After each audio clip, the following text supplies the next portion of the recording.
What is happening out there, rotoscouts baseball fans?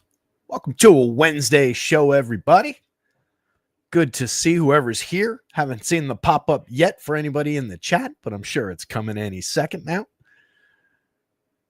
Pop-up show, just got it scheduled a couple minutes ago. Wasn't exactly sure what time we were going to go live for a short slate. Had some stuff in the afternoon with the slate going up. Pretty solid afternoon slates, but different on each site. FanDuel started at like 12:30. DraftKings went at 1:10. But hopefully those are going well. I threw projections up. Little bonus content for everybody.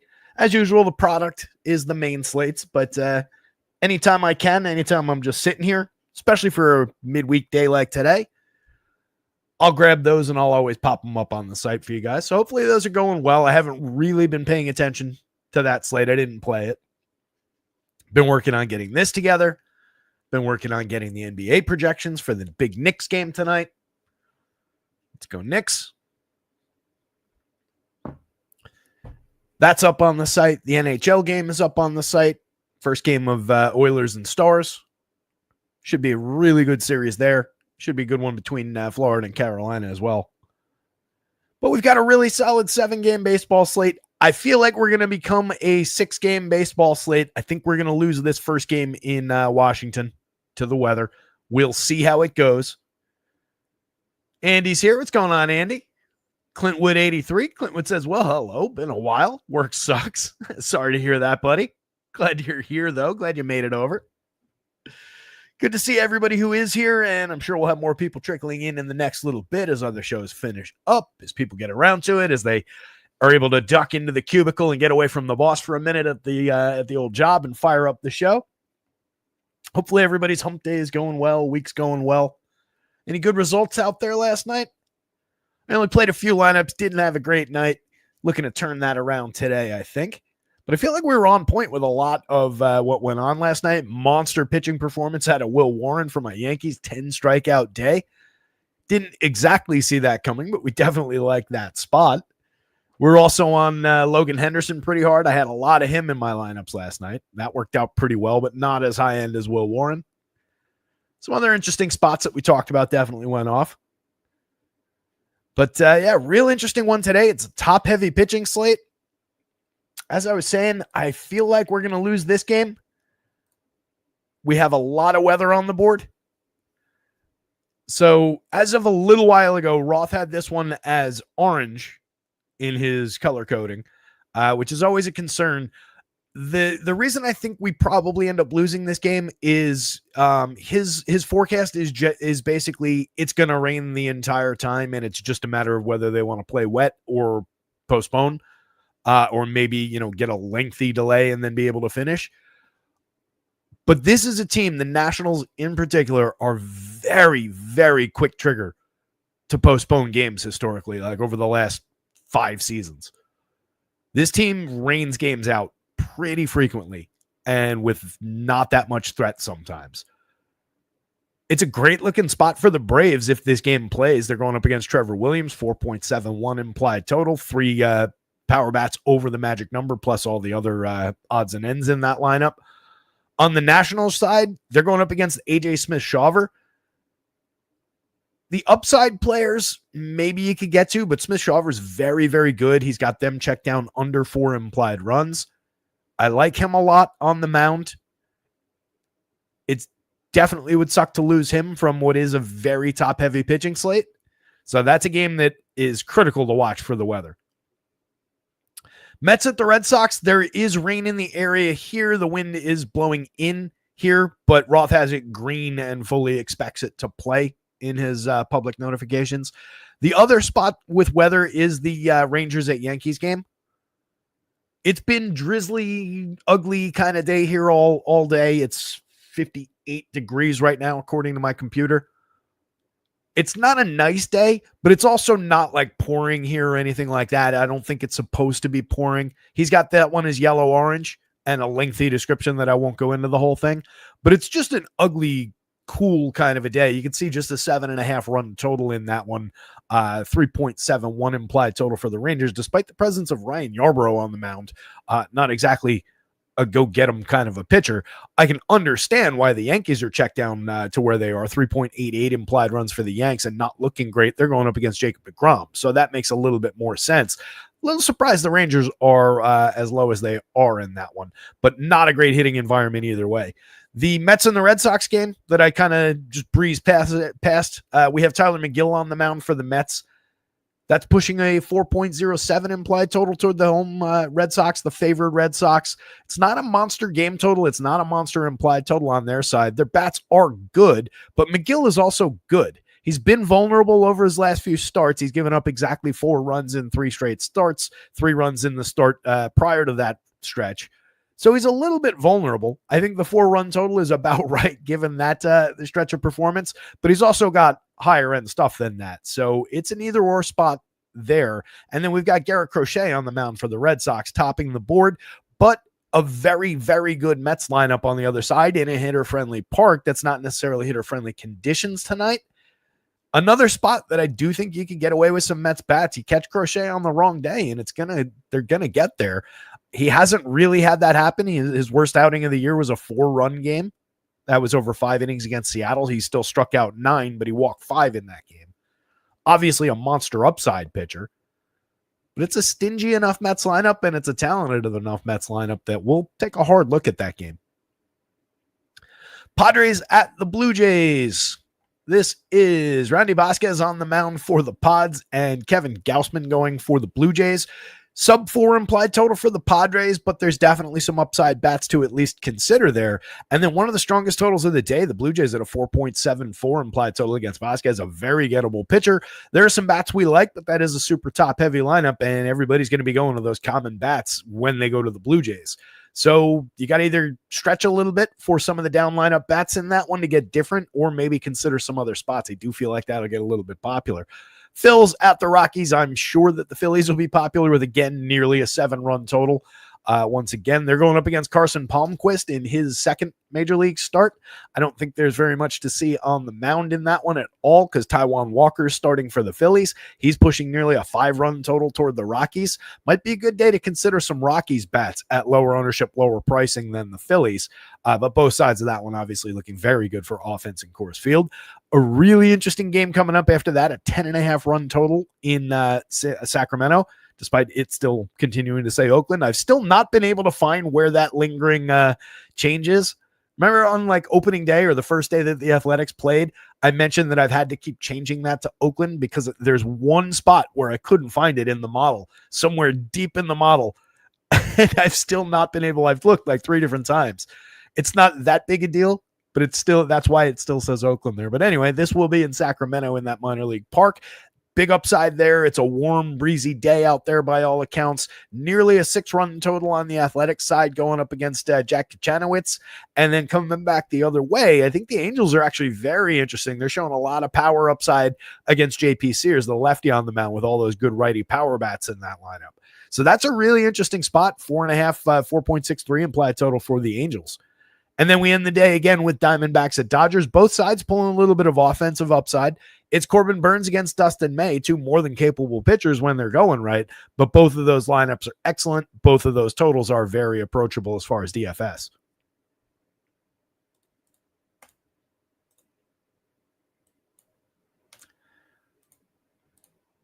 Hit the like button as we get into the pitcher breakdown here. Subscribe to the channel if you've not before. I'm sure it's all just a handful of people here so far, so I'm sure it's mostly regulars. But if you're listening to this later on, if you're new here, if you're just stumbling across us, subscribe to the channel. We're trying to get that over 1,000. I feel like it's been too long that I've been saying that. But as soon as we do, I'll just shut up about it completely because I won't really care that much beyond that. The more subscribers we get, the better. But once we hit that 1,000 threshold, I can start putting different things on the channel that are functional. So that would be great. Check out rotoscouts.com. That's where all the projections live. You can get access to the Major League Baseball projections, the home run model for every single player, every individual on the slate. You get the power index. You get the top stacks ranking with that. And you get my individual home run picks, one for every team, and then the overall home run pick, which we will get to late in the show today. A little teaser there. Sam, appreciate you. Sam saying, yeah, plenty of good info in this stream. You going over MLB stacking? I am asking, not telling. You're asking if there's good info in the stream? Yeah, yes, I do think there is. And yeah, we talk about stacks the entire way through. That's the way to build DFS lineup, MLB DFS lineups. So yeah, absolutely. All our conversations are about stacking as we talk about the bats. And I'll typically highlight, like, this set of 5 guys goes together well because price, positioning, etc. So yeah, very much so. Top stacks tool available on the website, and everything. Access to everything is under $1 a day. Okay, yes, you answer my question. Happy to answer any questions that you ask, Sam. Welcome aboard. Good to see you. Hit the like button and subscribe to the channel. You're who I'm talking to. Garrett Crochet. So again, top of the board as far as projection goes. Not that far offset from Jacob deGrom, who slides in a little bit cheaper on both sides. Crochet, easily worth paying for. Monster strikeout upside, even against that very, very good Mets lineup. Conditions will be on his side, but the ballpark definitely does work against pitchers overall. But he's been excellent up and down the season, including at his home games at Fenway. So no issues there. But definitely a threatening opponent. Every now and then this season, he's going to get got. And this is one of the more likely teams than not to at least put a few runs on him. At least maybe check the strikeouts a little bit. But either way, it's a both-sided at worst. Garrett Crochet very much on the board and the top projected pitcher of the day. DeGrom against the Yankees.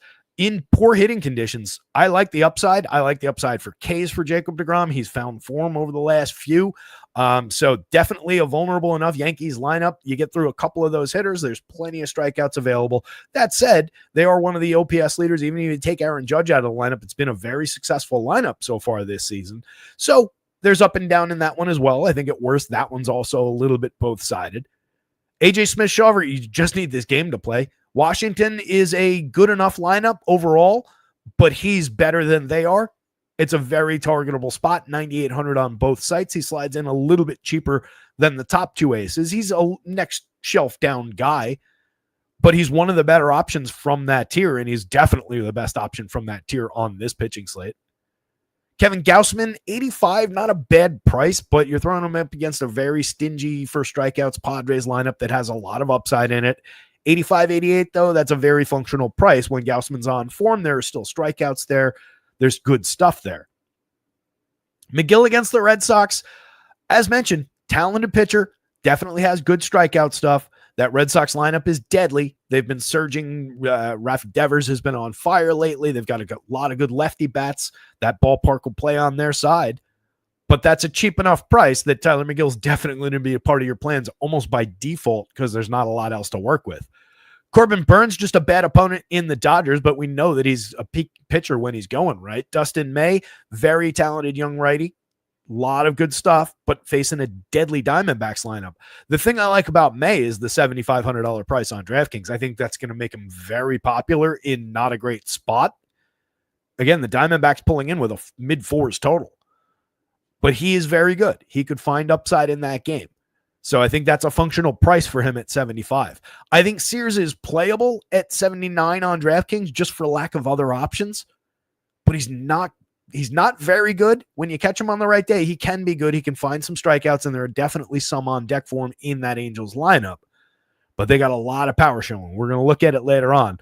But I think 79 for him is at least keeping him in that SP2 conversation, but it's probably not cheap enough. Trevor Williams is really challenging at 6,000 against Atlanta, and I don't think that game ends up playing. Taijuan Walker's a hard no against Colorado at Coors Field. Jack Kachanowicz against the Athletics is really rough. Yarbs, I think you get in 5 innings at best. Maybe he succeeds over 5 for 6,500. That's at least a conversation. Randy Vasquez and Carson Palmquist against the Phillies in Coors is really challenging. Difficult. Top-heavy pitching slate. If you lose AJ and you lose, Trevor Williams matters less, but if you lose AJ, that gets really tough up there because everybody's going to go to those two up top and everybody's going to go into these same guys in the middle.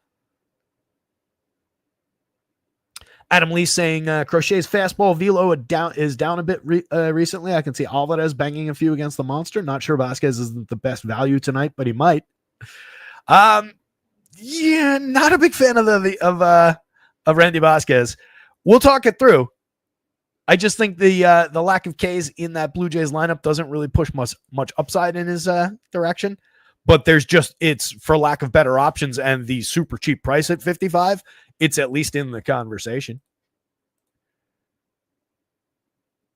Let's hey, all right, yeah. Joker's excited to hear about Randy Vasquez. So I mean, this is kind of what I'm concerned about. Throwing the 11.7% strikeout rate up against a team that already doesn't strike out all that much. The extremely high walk rate, the near 6 xFIP. It's a concerning spot. Blue Jays are showing a little bit of power upside. Not great. But again, there is an extreme lack of options. So if you're just looking at it as like the little Apple box that helps you buy things from higher up in other spots, it's not out of the question. So the reason to hope that we get this one is entirely on the Braves side. I really like AJ Smith-Shawver. He's coming in with nearly a 25% strikeout rate. He needs to trim those walks. 10.6% is too many. He has given up too much in terms of hard hit and exit velo on this kind of fly ball trajectory. 8.7% barrels reflective of that. He's been lucky to keep home runs to just 1.86% with that kind of contact. Stuff plus is actually lower than I would have expected. I didn't catch that earlier. His stuff plus was grading out much better than that in the spring.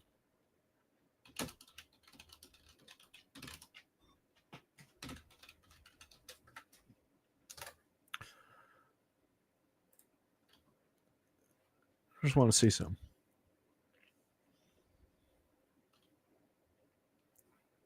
Yeah, he had 4 pitches via Nestico's stuff plus model that were grading out through the spring, again, through spring training. But he had 4 pitches that were grading out as extremely plus pitches. I'm actually surprised that the collective number so far has been low because he's been pitching really well. 2.33 ERA, but a 3.75 xFIP, inducing a 12.4% swinging strike rate. There's some bad in there with the good. I do have to at least say that. But I think the upside is extreme. Anytime you can get him at a bit of a discount to the top of the board, there's definitely reason to consider him. Last time out, 6 strikeouts, no earned runs, gave up 1 run on 2 hits over 6, faced 23 Nationals, this same team. 5 2/3 at the start before that, just 1 earned run on 5 hits, struck out 7, walked 2 against the Pirates, faced the Reds, went 8, 1 hitter, struck out 5, but walked 4. Has been, really, really good. The 8-inning start was by far the deepest. He completed the 6th the last time out, and that was it. Pitched into the 6th in the 2 starts, one on the other side of the 8 inning, and then the one in between the 8 inning and the 6 inning. So he's at least getting more stretched out. So less concern about the ability to book a quality start on FanDuel. This Nats team is not the best target for strikeouts. This is a collective 19.8% strikeout rate for this version of the Nationals lineup. Last year, same group of hitters, 20.1%. They're not an extreme strikeout group, but they're gettable enough. And some of their key bats are fairly high strikeout. James Wood, not 26.4%. He does walk a lot, so that plays against some of the deficiency that Smith-Shawver's put up so far this year. But this is a gettable enough group. The guys you worry about less, like Keibert Ruiz, like Luis Garcia, as good as he was last year, hasn't really been very good this year. They're the lower strikeout guys. Alex Call down the lineup, you don't really worry about for power. A little bit of hit tool there, low strikeout, a lot of walks, but not much else. So there's nothing to sweat here with Smith-Shawver outside of, honestly, the rain.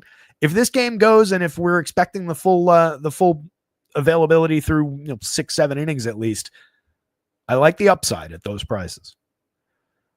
Trevor Williams at 6,000, 7,400 is difficult to see, but again, on a day where we do not have much to work with from there down, he does rank as the second of those guys for a very, very cheap price, and he's one of the more functional guys in that group.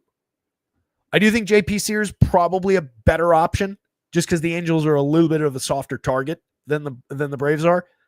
Even though there's power in both lineups, even though the Braves have largely underperformed this season, I think they are still the better of the 2 lineups.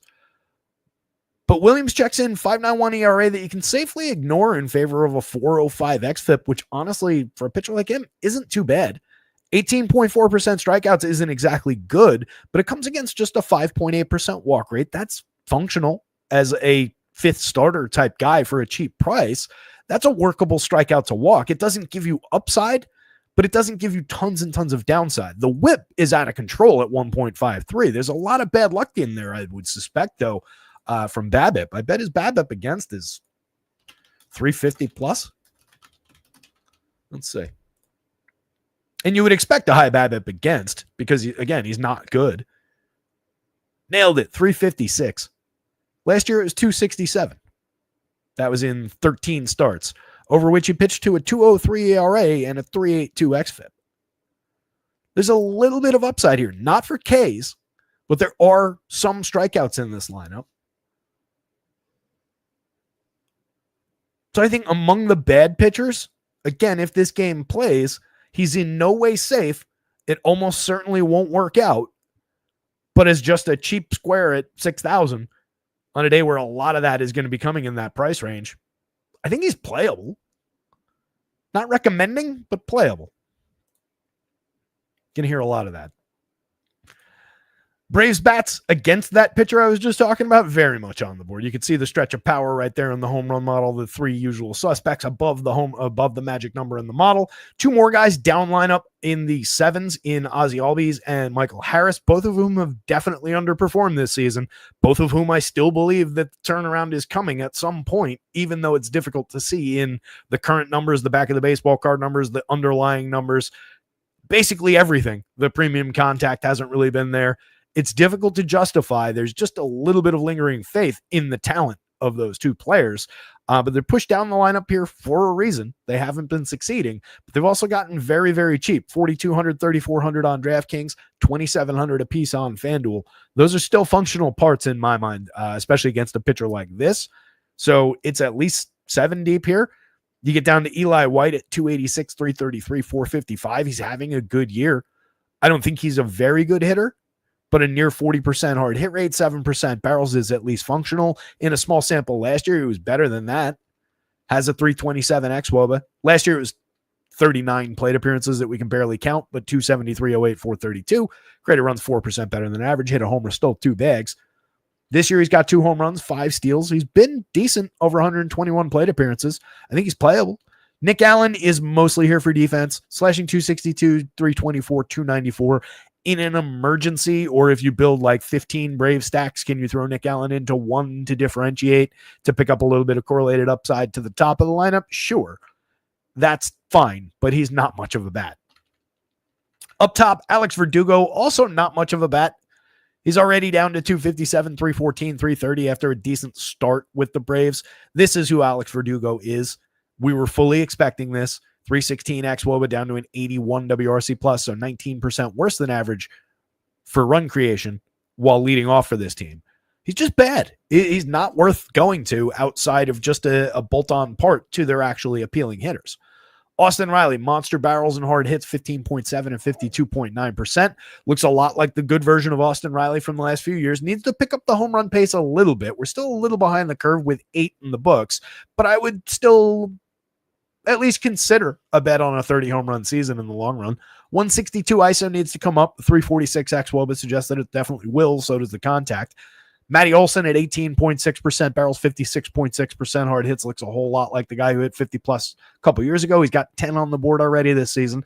A 390 xWOBA underlying the 243, 51, 457 that honestly isn't so bad. 217 ISO, 125 WRC plus. Matt Olson still only costs 4,600 on DraftKings against Trevor Williams today. He should be stupid popular if this game plays, but I don't know that he's going to be. What's their ownership? For the record, that's a broken price on Matt Olson. He is a $5,000 hitter every day. I know he wasn't as good as he's supposed to be last year. I know he started this season off the pace a little bit. Let's just see where that ownership's at.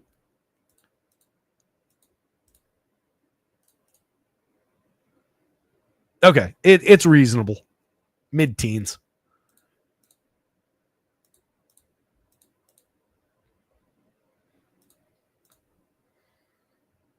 Yeah, he's all right. He's getting the respect he deserves. I was thinking that he would be a little lower than that, and he's not. So at least on this site's ownership. But either way, prime target for home run upside, 12.12 in the home run model today. Marcell Ozuna with all his power, he's at 8 so far this season. A little bit underwhelming if you're looking at the very front end of the slash line at 266 as far as the average goes, but he's getting on base at a 416 clip. He's got a 419 xWOBA, 13.2% barrels, 54.4% hard hits. Dude is just a star. And you can get him at 4,300 on DraftKings. He's 3,500. That's the correct price on FanDuel. 43 is off by 1,000 on DraftKings. Like, I know that he's not hitting for average right now. 266 is above the league average by a pretty significant margin, by the way. But sure, he's not hitting 300. But everything else is basically in place. The 195 ISO is a little bit disappointingly low, but that's results-based. Same thing with the 8 home runs is a little off the pace. But nothing about how he's hitting the ball is off. The fact that he's getting on at a 400-plus clip, he's got a 147 WRC+. plus. That is a stupid low price. 35 is, again, correct on FanDuel, totally playable on the blue side. Drake Baldwin, 4,100. He's putting a barrel on the ball 12.9% of his batted ball events, 61.4% hard hits over 90 plate appearances. He's got 5 home runs, 226 ISO. He's filling in like a very nice version of a left-handed Sean Murphy. Not bad for the backup catcher. 4.60 in the home run model doesn't necessarily reflect that contact yet. Very, very cheap option at 4,100. 25 on FanDuel, playable. It's at least an 8 interesting guys against Trevor Williams. You, again, just need this game to play. On the Nats side, you could roll some dice around a little bit of the mid-grade power that's showing. Again, Smith-Shawver has been giving up premium contact. It hasn't burnt him for home runs yet, but it might. He's gotten lucky to only be at 1.86% home runs against so far. CJ Abrams would be a priority at 51.36, prime shortstop option. Putting him together with James Wood for 51 and 48. So just at 5,000 apiece, obviously. Not a bad pairing, considering the barrel rates, considering the hard hit rates. Wood already has 12 home runs. He's slashing 285, 385, 38. The kid is a star. Both of those guys are 250 plus ISOs right now. There are strikeouts there with Wood, but he also draws a ton of walks. Abrams doesn't really strike out that much. Excellent way to sink shares into shortstop outside of just they're facing a very good pitcher. Still no lineup here. Nathaniel Lowe has gotten really, really cheap because the performance has kind of sunk after a pretty hot start to the season. He's down to 223, 298 in the front end of the triple sledge, which is really uncharacteristic. He's usually a better hitter than that, and he's definitely a better on-base option than that. But he has it for more power. He's got 8 home runs on the board. 323 xWOBA is relatively normal, so we should come up in most of those slash line numbers. 174 ISO is not uncharacteristic for him. But he's striking out a little bit more. He's walking a little bit less so far. Putting good wood on the ball, though. 7.8% barrels, 46.9% hard hits. For as cheap as he is, if you're choosing to attack A.J. Smith-Shawver, I think he is a priority, especially at that price on DraftKings. 3,000 on FanDuel is meh. It's about where he ought to be, but it's not exactly a discount. This is a little bit cheap for his talent. I think Keibert Ruiz is a playable piece, even though I said before non-threatening bat, because he doesn't hit for a lot of power. But he puts bat on ball constantly. We've talked about this a lot. 10%, 11% strikeout rates, low sub 5% or 5%-ish walk rates. So that means just constant bat on ball. Many, many balls in play. At a point, especially on a weak slate, that's just got value in and of itself. Just the frequency of contact. He's getting away with 280, 326, 366 so far. Again, no power at all. 2 home runs, a .087 ISO, just a 315 xWOBA. There's no real underlying upside, but he's consistently putting the ball in play, which can always result in a 3-hit day, can always result in some correlated scoring via runs or RBIs. Hitting in the middle of the lineup, that's a priority bat where you have to play catchers. On FanDuel, none of that really applies. He's another bat in this lineup, but it's far less appealing because you don't have to play the catcher spot. But right here, especially as it averages down those two prices, not bad. Now we've got a 4-man that only costs $42.75 a piece. Again, we are targeting one of the better pitchers on the slate in a game that I don't really expect to play. But that's a interesting four-man at a very affordable price. Everybody's at least halfway up the board for home runs. James Wood is actually at an appealing number, 7.71. Down lineup, you get Luis Garcia, who's underperforming what he did last year. So far this year, 230, 279, 358, 75 WRC plus. He does have the 338 xWOBA. He does have the fallback position from last year of 282, 318, 444 to support a little bit of faith. 18 home runs, 22 steals last year. That was kind of a step forward for him, though. So I'm interested to see where he settles. I kind of, for going into last year, considered him more like this hitter. So we'll see what happens with him. I think he's playable because he's at second base, so it doesn't really impact things. He's very affordable on both sides.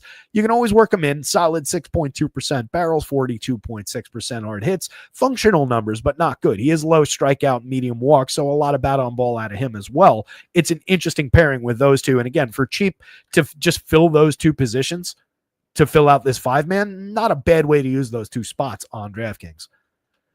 Josh Bell is a mix and match quality first baseman. I'd rather have Nathaniel Lowe, but if you need to save a little bit of money, it's not that big a compromise. 6 home runs out of Bell so far, but he's slashing 155, 255, 303. He is better than that, but the underlying metrics outside of the solid barrel rate haven't really caught it. 302 xWOBA doesn't really reflect much upside. It should improve from these numbers, but it's not exactly shining. Alex Cole, again, just decent bat on ball option from him too. Low strikeout, pretty high walk. So he gets on base. He creates runs, 376 on base, a 110 WRC plus. Another cheap option in this lineup. And then Jose Tena and Robert Hassel. Hassel not on either side, so don't worry about him. Jose Tena, mix and match quality, no power, one stolen base, not really getting on base effectively. This very much goes Braves bats, AJ Smith-Shawver, pretty much tied with one another up at the top, and then the Nationals bats, and really no Trevor Williams outside of the fact that he's just cheap on DraftKings. But again, I really don't expect that to work out.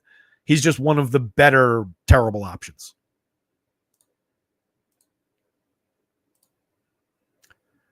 Yankees and the Blue Jays lineups are in. We've got both of these already. We'll get those in a minute.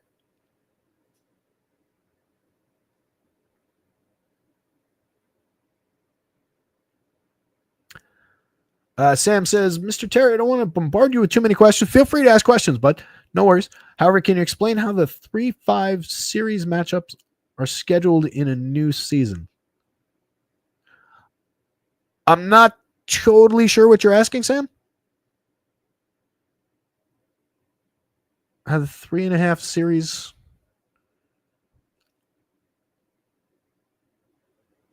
Like, how does baseball come up with their schedule? Not totally sure what you're asking. If you can clarify, Sam, I'd be happy to take a stab at the answer.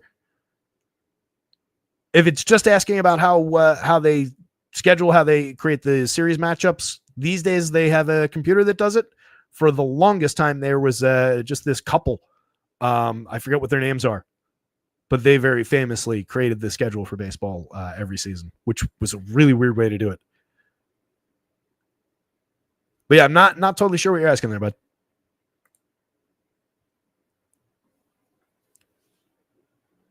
How does baseball create their schedule? Yeah, I believe these days it's just a computer, right? They have a there's a very specific set of rules for each team from the divisions have to play one another X amount of times, and then like this division will play that division inter league and across the various divisions with intra-league. So within that rule set, and then within another set, I assume, of like gridded out travel restrictions for like, don't make a team play in Boston and then Los Angeles one day and then the next day without, factoring in the rest of that road trip. Like don't send them from Boston to Los Angeles to New York in three series in a row, essentially. Create road trips. So it would know to create a West Coast swing where they go, all right, now we're in LA to play the Angels, then we go up to Seattle, then we go down and we play in like Texas or wherever. So it's all just algorithms coming together these days. But at one point there was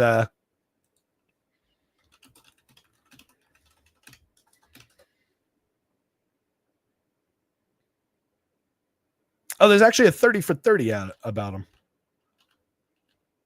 They were named Henry and Holly Stehenson. That's a interesting last name.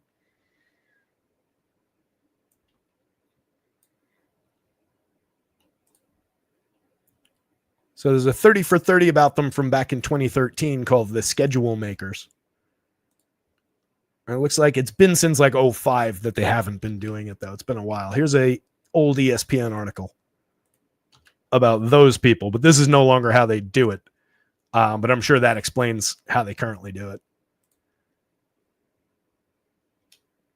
Oh, here you go. You know what? I'm going to give myself credit for a pretty damn good answer. According to AI, which maybe just copied the answer I just gave, the MLB schedule is created by a computer program that takes into account various factors, including travel restrictions, team requests, and the desire to minimize doubleheaders. Previously, a husband and wife couple named blah, blah, blah, blah, blah.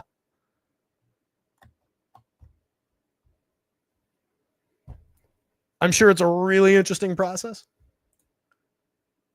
That's the most I know about it. Yeah, give it a look. So the Mets and the Red Sox, good pitching matchup here.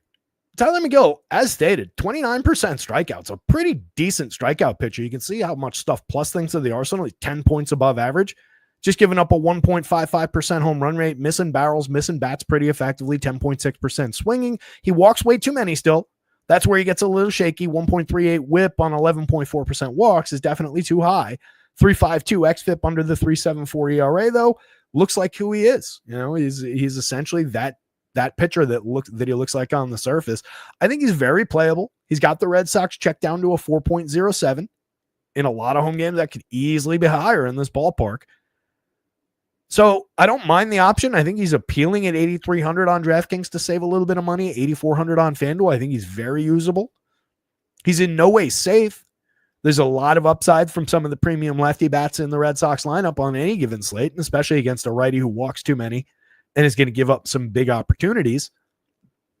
It's just a matter of whether or not he misses bats when, say, Willie Abreu comes up with Devers and Bregman on second and third, and 2 outs. Does he punch his way out of that, or does Willie get him for some premium contact, put a ball in play? He does give up a 42% hard hit, 89.7 miles an hour of exit velo on a fly ball trajectory. So you could say, outside of the barrels that he's not allowing so far, which isn't necessarily a controllable trait, by the way, you could say he's gotten a little bit lucky on the 1.55% home runs. This ballpark definitely favors some home run upside. You got 3 guys in the double digits already with Devers, Bregman, and Willier. Devers has been absolutely on fire for the last 3 weeks or so. 18.2% barrels, 58.3% hard hits over 226 plate appearances, 10 homers, a 238 ISO, a 420 xWOBA. That tells us that all of that is still underperforming, getting on base at a 407 clip for the season, a 158 WRC plus. He's been absolutely tremendous. He's still only 5,000 on DraftKings. I do not understand that at all. That price does not make sense. We know that he was better than he was when he was slumping. We knew that he was going to come roaring back, that everything was already fine. We talked about it at length on these shows. I don't get with the surge how he's still only 5,000. He should have immediately jumped back up to like 5,500. You're getting a massive discount on Rafi Devers. 37 on FanDuel is hovering around correct, but should probably be 200 to 300 higher. Jarren Duran in the leadoff role, 4,900, 3,400 for all his extra base hit ability, his run creation ability. Right now, he's hovering at a 101 WRC plus, just 1% above average. That is not who Jarren Duran is in the long term. Last season, 129 WRC plus. Came on 285, 342, 492, 21 home runs, 34 stolen bases, a ton of extra base hits. Solid left-handed bat for 4,900, 3,400. You're getting a discount on Jarren Duran too. A little bit of underperformance again coming into the season, but hard hits are up. Strikeouts are exactly the same as they were. Walks are slightly down. That's impacted the on-base. That's impacted the run creation a little bit, but we're not far off the mark with Jarren Duran here. Alex Bregman's been fantastic for this team. 11 home runs, slashing 304, 388, 565, a 262 ISO, a 362 underlying xWOBA, 10.4% barrels, 47.4% hard hits, not striking out, drawing his walks. It's one of the better stretches of 200-plus plate appearances in recent memory for Bregman. Willier is cheap now, 4,400, 3,200. He's got 11 home runs on the board. A 252 ISO, a 400 xWOBA, 14.2% barrels, nearly a 50% hard hit rate. Not striking out, 19.5% strikeouts, down from 28 last year, 27 the year before. 11.9% walks, up 3 percentage points over last year. Willier's just good. He's too cheap. 4,400 is really, really inexpensive for this hitter. 6.61 in the home run model today. Christian Campbell down to 229, 316, 379. A 150 ISO, just a 315 xWOBA. Getting exposed a little bit now at the major league level. He's up to a 27.6% strikeout rate. The book caught up on him. We see this happen a lot with rookie hitters. They start out really hot, the book catches up, and there's a distinct cut point. They went through it on Central, I want to say this time last week, and really looked at, I forget what the exact date was, but like since that date, you can see the diminishment in performance, and it's based on I want to say attacking him up in the zone, but I might be thinking of somebody else. But whatever the specific change was, pitchers are attacking him differently now, and it's had a big impact. Now it's a question of him turning it around. He's going to. I fully believe in the talent. It just might take a minute. So a little bit less reliable than maybe at the very beginning, but he's also gotten cheap at 41.28. He fills second base. Remains a very playable option in Red Sox stacks. Nick Sogard is a mix and match player, always has been. He's very cheap, but you don't really want him at first or third. If you want him at second base for the dead min on FanDuel, you can work him into a few lineups, but he's not good. Trevor Story does make very good contact, 10.3% barrels, 47.6% hard hits. He's hit 6 home runs. He's stolen 9 bases in just under 200 plate appearances so far. That's where the good stuff ends. 108 ISO, 294 xWOBA, most concerningly, especially given the way he makes contact with the ball. Part of that is walking just 4.1% of the time. He's not really getting on base at a 276 on base. 69 WRC plus is concerning, but he's also very, very cheap at shortstop for the batted ball quality and just the history, the career. I know there's a better player in there. So you get a more patient day, you get some good contact out of Trevor Story, you can get a big fantasy score. Carlos Narvaez, mix and match guy, down lineup, and then Ceddanne Rafaela. We're looking at some of the premium contact uptick. 13.9% barrels over 165 plate appearances. That's up from 7.5% last year. The hard hits took a big jump with it. It hasn't really resulted in much of a change. 238, 288, 358. He does have a very appealing xWOBA that jibes completely with the contact underlying his pretty poor performance so far. We're getting just the counting stats that we got last year. 2 home runs, 7 steals. He's at a 77 WRC plus. It's the same guy so far. 15 homers, 19 steals last year, 79 WRC plus. Similar overall slash line. It's weird that nothing has come from the uptick in premium contact, but it at least gives the idea that, one, on any given slate for a cheap price, you can go there. And 2, that there might be something coming from this hitter. If you're just looking for like off the radar trade targets that people will essentially give you for free, or a guy who's probably on the waiver wire in a lot of leagues, he's at least worth some consideration, especially where he has multi-position. Another guy, given the second base eligibility, a little bit appealing at the bottom of the lineup on FanDuel if he is there. This is the confirmed lineup. On the Mets side, just a 3.5 implied total. They're going up against Garrett Crochet, pitching to a 2.0 ERA with a 3.03 xFIP, 29.1% strikeouts against 8.4% walks, inducing a phenomenal 13.4% swing. That CSW ought to be a little bit higher, honestly. Sub 2% home run rate, despite a few barrels, no real hard hits. Exit velos perfectly controlled. 11.7% launch angle, or degree rather, launch angle is not problematic. But this ballpark does work against pitchers a lot of the time. So you need to be on your game, and you need to be on your game when facing this Mets team. They're very, very good. Their top end bats all strikeout or low strikeout rates. Even these 2 power bats in the middle. Both of those strikeout rates are down from last year and the year before, and are very, very good for those kind of bats. It's a high threat lineup going up against Crochet here, but he's more than talented enough to pitch his way through this spot. He's done nothing but succeed at the top level so far this year. He's very expensive. He's totally worth it. 7 innings against a good Braves lineup last time out. 2 earned runs, struck out 8, gave up the 2 earned runs on 2 solo home runs. It's worth noting. But was otherwise excellent. That was here at Fenway. At KC, 1 earned run on 7 hits in that one. Over 7 innings. Noteworthy, hit per inning in each of those. 9 strikeouts and a walk. Was excellent. 5 innings, 1 earned run on 4 hits against the Twins. 6 strikeouts, 2 walks. 7 innings, so 3 out of the last 4, he's gone 7. He's pitched 7 plus in 5 starts already. Pitched into the 8th. Completed the 8th once. Pitched into the 8th another time. I don't want to put it out into the end of the world. I've mentioned my concerns with the uptick in workload for this pitcher in the long term. If I'm a Red Sox organizational person, I'd be keeping an eye on that. But for right now, for our purposes, he's tremendous. 10-5, 10-8. There are other ways to go. Everybody on the slate is less expensive, and one of those guys is Jacob deGrom against the high strikeout Yankees lineup, or higher strikeout anyway. But Crochet is excellent. I would play some Mets against, especially if they're going to come in low owned. If Crochet is going to have that bad day, I want to be a part of it on the other side because he's going to be a highly owned pitcher. He's very expensive, and the bats that go against him aren't going to be that good. And when you get, as I've said a bunch of times this year, a good team as part of the equation with bats like Juan Soto, Francisco Lindor, Pete Alonso in it, so much the better.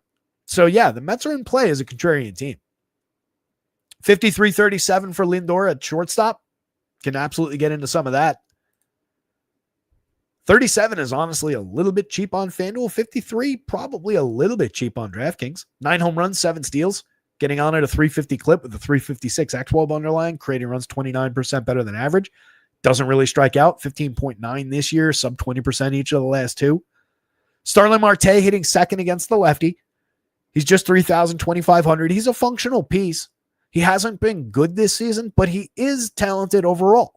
He doesn't really strike out that much. 19.1% this year, 21.6 last year, 20.2 the year before. So I get what they're doing. They're throwing another low strikeout bat up toward the top of the lineup and getting a righty up there. He's got just mid-board type power, 12 to 15 home run type power, but he typically gets on base at a decent clip. He's a decent run creator. Some of that reflected in the 329 xWOBA versus the underwhelming slash line. Just an 89 WRC plus so far. Hard hits are down a little bit, but 38.3%. They're holding at a stable level. 5% barrels also down a little bit. But at worst, a functional piece in the outfield that helps you average down price. This is obviously still a challenging price on that 4-man. $34.50 a piece, but it's playable. You also have Vientos right there. I would probably go that direction and do that on FanDuel for $35 a piece. On DraftKings, you start with that 4-man, again, challenging on 3 of those guys, but you're immediately with Marte being only 3,000, you're coming in at $47.50 a piece. So $4,800 for Juan Soto, Pete Alonso, and Francisco Lindor. That sounds like a pretty big discount now. And then you work in Vientos at 33, or even like a Tyrone Taylor for cheaper. Not as much enthused about Luis Torrens, but he has been good over 88 plate appearances. You could even work your way down to Luis Angel, but he's a little bit more expensive than those guys.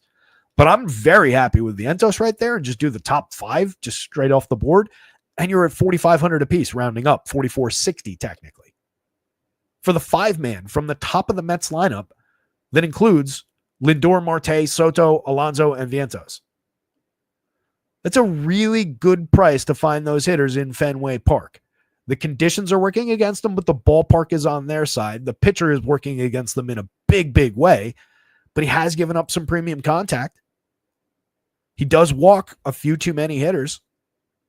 He obviously punches his way out of trouble basically every time. But again, even if it's only 5 times this year that he's going to get nailed out of 30-something starts that he'll end up making, this is one of the higher probability days to be that day.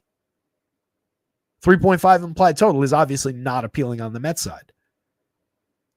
Soto, I know, has not been great, 247, 379, 437, but if those numbers came from anybody else, you'd be like, all right, well, it's a solid on base. He's obviously doing pretty well. 190 ISO, disappointing so far. Doesn't really reflect the 13.4% barrel, 55.6% hard hits, let alone the numbers from last season. This is kind of in line with where he was 2 years ago. He's created runs 32% better than average. He has an underlying 433 xWOBA, striking out 15.9% while walking 17.8%. A lot of this still looks like Juan Soto. I really don't think we're very far off the mark. 2 years ago on similar contact, dude hit 35 home runs, had a 245 ISO, created runs 55% better than average, slash 275, 410, 519, over 708 plate appearances. Give him another 500 or so plate appearances, and let's see how those numbers look. My money's on Juan Soto. 52 is too cheap. 38 is, fair, but probably $200 too cheap. Alonso at 55, 38, extremely appealing. 9 home runs on the board, big right-handed bat to throw at a lefty. 294, 400, 544. He's just been tearing it up all season. 250 ISO, a 430 xWOBA, 19.9% barrels, 58.8% hard hits. He's been tremendous. And again, you get cheap with the rest of these bats. Mark Vientos underperforming last season dramatically. Only 5 home runs, just a 145 ISO, just a 299 xWOBA that's glaring and concerning. But last year, 27 home runs and 450 plate appearances, a 251 ISO. That's not a fluke. That's him being who he's supposed to be. This year so far, barrels are more than cut in half. He's lost a few points of hard hit. Strikeouts are way down. Maybe he's sacrificing some aggressiveness for limiting strikeouts in a misguided attempt to be a better hitter, but not a better power bat. But you catch it on the right day and another good righty bat to throw at a lefty. For these prices, the upside is extreme. Again, Luis Torrens, not much of a bat, really. Slashing 253, 330, 418, though, and a 412 xWOBA over 88 plate appearances with an 18% barrel and 60.7% hard hits in his batted ball events. It's difficult to argue with for 2,900 if you just want to fill the catcher spot if you're going to this team already. He's not really appealing as a one-off. He's not really even this good, but he has been putting good bat on ball this season. You have to give him at least a little credit for less than 3,000 where you have to play the position. Tyrone Taylor's always in the mix for cheap shares at 28, 24 with nobody going to him. Again, it's a very bad spot, especially when you're talking about the bottom of the Mets lineup now. But he's very cheap if you just need to throw another bat on top onto the fire, or if you're building a bunch of Mets stacks, he's in the mix. He does have a little bit of pop, especially against lefties. Only 1 home run on the board, just a 119 ISO, just a 314 xWOBA, and not making good contact so far this year. But we've seen a little bit from him against lefties over time. Luis Angel steals bases, 10 steals on the season, but just an 82 WRC plus, underperforming a pretty bad xWOBA at 293, just 1.1% barrels. There's a lot of bad in with the good so far for Luis Angel. He's playable, but not overly appealing. More playable, I think, on FanDuel. He's second base on DraftKings as well. He's fine on either side, but he's just a bolt-on part. Brett Beatty against the lefty, a little bit diminished, but solid 13.1% barrels, 44.3% hard hits, just slashing 209, 236, 442 overall, just creating runs 86 at an 86 clip. So a lot of negative in there, but he has hit 5 home runs. He has gotten good bat on ball. It's not a great spot for him by any means, but he's very cheap at the bottom of the lineup with second base eligibility. If this is the day where Crochet blows up a little bit and they chase him, which is why you would be putting Mets in your lineup in the first place, then he's more in the mix because you very likely get a righty out of the pen. So I don't mind Beatty shares as another bolt-on part from late with some appeal for some power upside. This is very much Garrett Crochet, Red Sox bats, Tyler McGill. Actually, you know what? On the short pitching slate, I'm going to flip those. Garrett Crochet, Tyler McGill, Red Sox bats, Mets bats.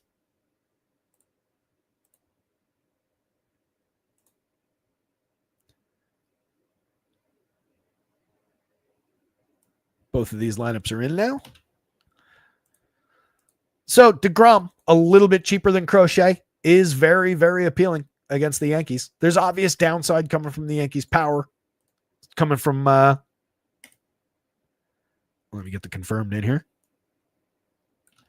You've got a couple of overperformers in Trent Grisham, Ben Rice up at the top of the lineup, but both those guys do have some pretty undeniable left-handed power.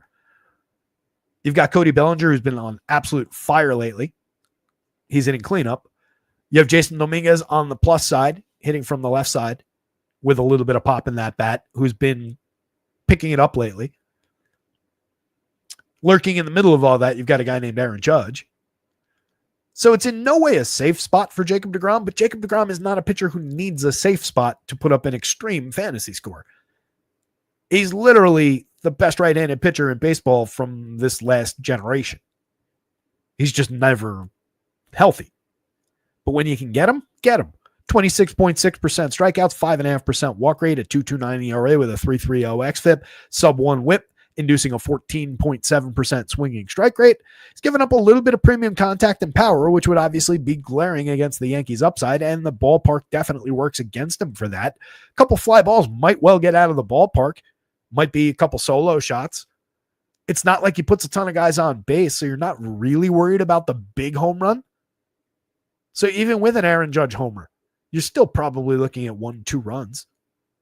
It's an excellent upside spot for Jacob deGrom going up against a team that's carrying a 22.6% strikeout rate. Last time out, deGrom went 8. 5 hits, faced 30 hitters, struck out 7, walked 1, shut out Houston over 8 innings. That's noteworthy because it was his deepest start of the year, but he did go 7 back on April 18th against the Dodgers. 1 run on 3 hits, struck out 7 in that one. In between, a 6-inning start, 5 1/3, and 2 5-inning starts. But one of those 5-inning starts, he faced the Tigers in Detroit, allowed 2 solo home runs. Again, that's the kind of thing that could maybe happen here.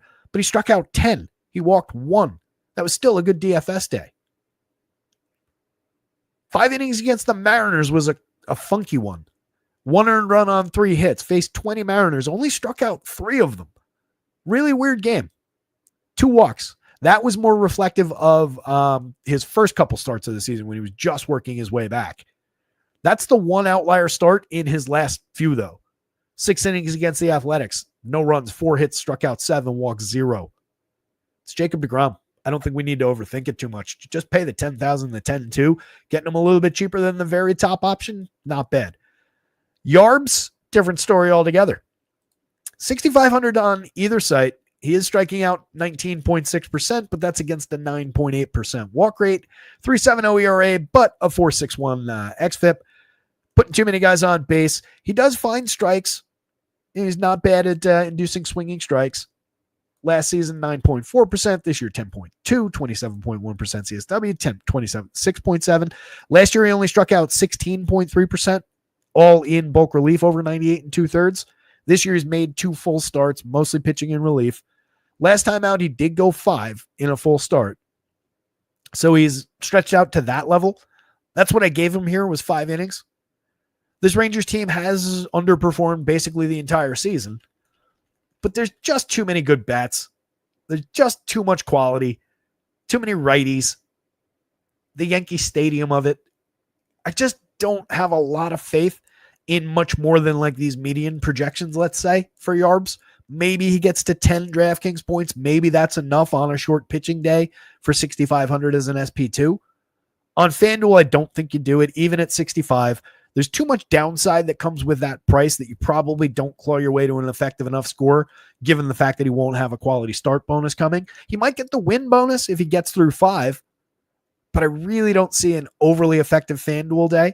I can see him maybe just squeaking by on DraftKings as a value guy. I'd probably be more inclined to go to Rangers bats against, but they're checking in at just a 3.71 total. That's not exactly appealing. Sam Haggerty in the leadoff role, over 23 plate appearances, been effective enough. Right at league average for run creation, a very solid 354 xWOBA in the teeny tiny sample with a 50% hard hit rate. Hasn't really struck out, hasn't really drawn walks, so he's putting bat on ball. Hasn't barreled anything yet. Low-end home run option. But just as a table setter for a very cheap price on FanDuel, especially at second base, that's playable. On DraftKings, as a $3,300 outfielder, he's more of just another outfielder, but there could be some correlated scoring upside there. Wyatt Langford, one of their better players this season, 9 home runs, 9 steals, a 333 on base, creating runs 32% better than average, and even better underlying xWOB with a 379, 14.8% barrels, a 236 ISO. Definitely sign me up for some of that against the weak lefty. Josh Young from the right side, 3,500, 32 on FanDuel is a different kind of price. It's still very affordable, but that 35 on DraftKings, again, I said it the other day, this has become our Mark Vientos from last year all of a sudden. It is crazy that he's still that low priced. 288, 320, 486. A 199 ISO. His creator runs 28% better than average VWRC plus. He has a 12.4% barrel rate that's up from the small sample last year, but also up from the 11.9 that he put up 2 years ago when he was good. He just missed most of last year. He's hit 7 home runs. He's stolen 3 bases. What does a guy need to do? He's at 3,500 against Ryan Yarbrough in Yankee Stadium. That just feels like an opportunity. Even as a one-off, honestly, on DraftKings. 7.94 in the home run model today. I know I did this the other day with him, but I feel like that price has gone down since. Last year in his injury-marred season, 188 plate appearances, 264, 298, 421. It's not a good on base, but he hit for power. He hit for average. He created runs in a positive sense, 2% better than average. It's obviously not as high quality as these plate appearances. It's also not as high quality as these plate appearances from the year before.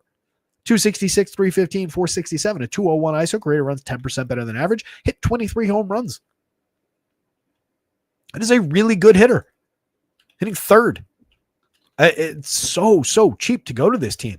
Adolis Garcia at 4,000, 3,100, another player, a little bit more expensive relative on the FanDuel cap than on DraftKings. At 4,000, he is significantly underpriced for the talent. I know that the results haven't been great. 222, 271, 386 is an ugly slash line. That 164 ISO is way off the mark for where he should be, especially given 14.7% barrels, 48.8% hard hits. He's got a 330 XWOBA, but that tells us all this is going to normalize if he continues making this kind of contact. 6 home runs on the board, 5 stolen bases, 17% below average via WRC plus for run creation. I get it. Last year wasn't good. 224, 284, 400, similar slash line. 92 WRC plus was better. The 176 ISO was higher. Still did hit 25 home runs, stole 11 bases. That's not completely valueless as a fantasy contributor.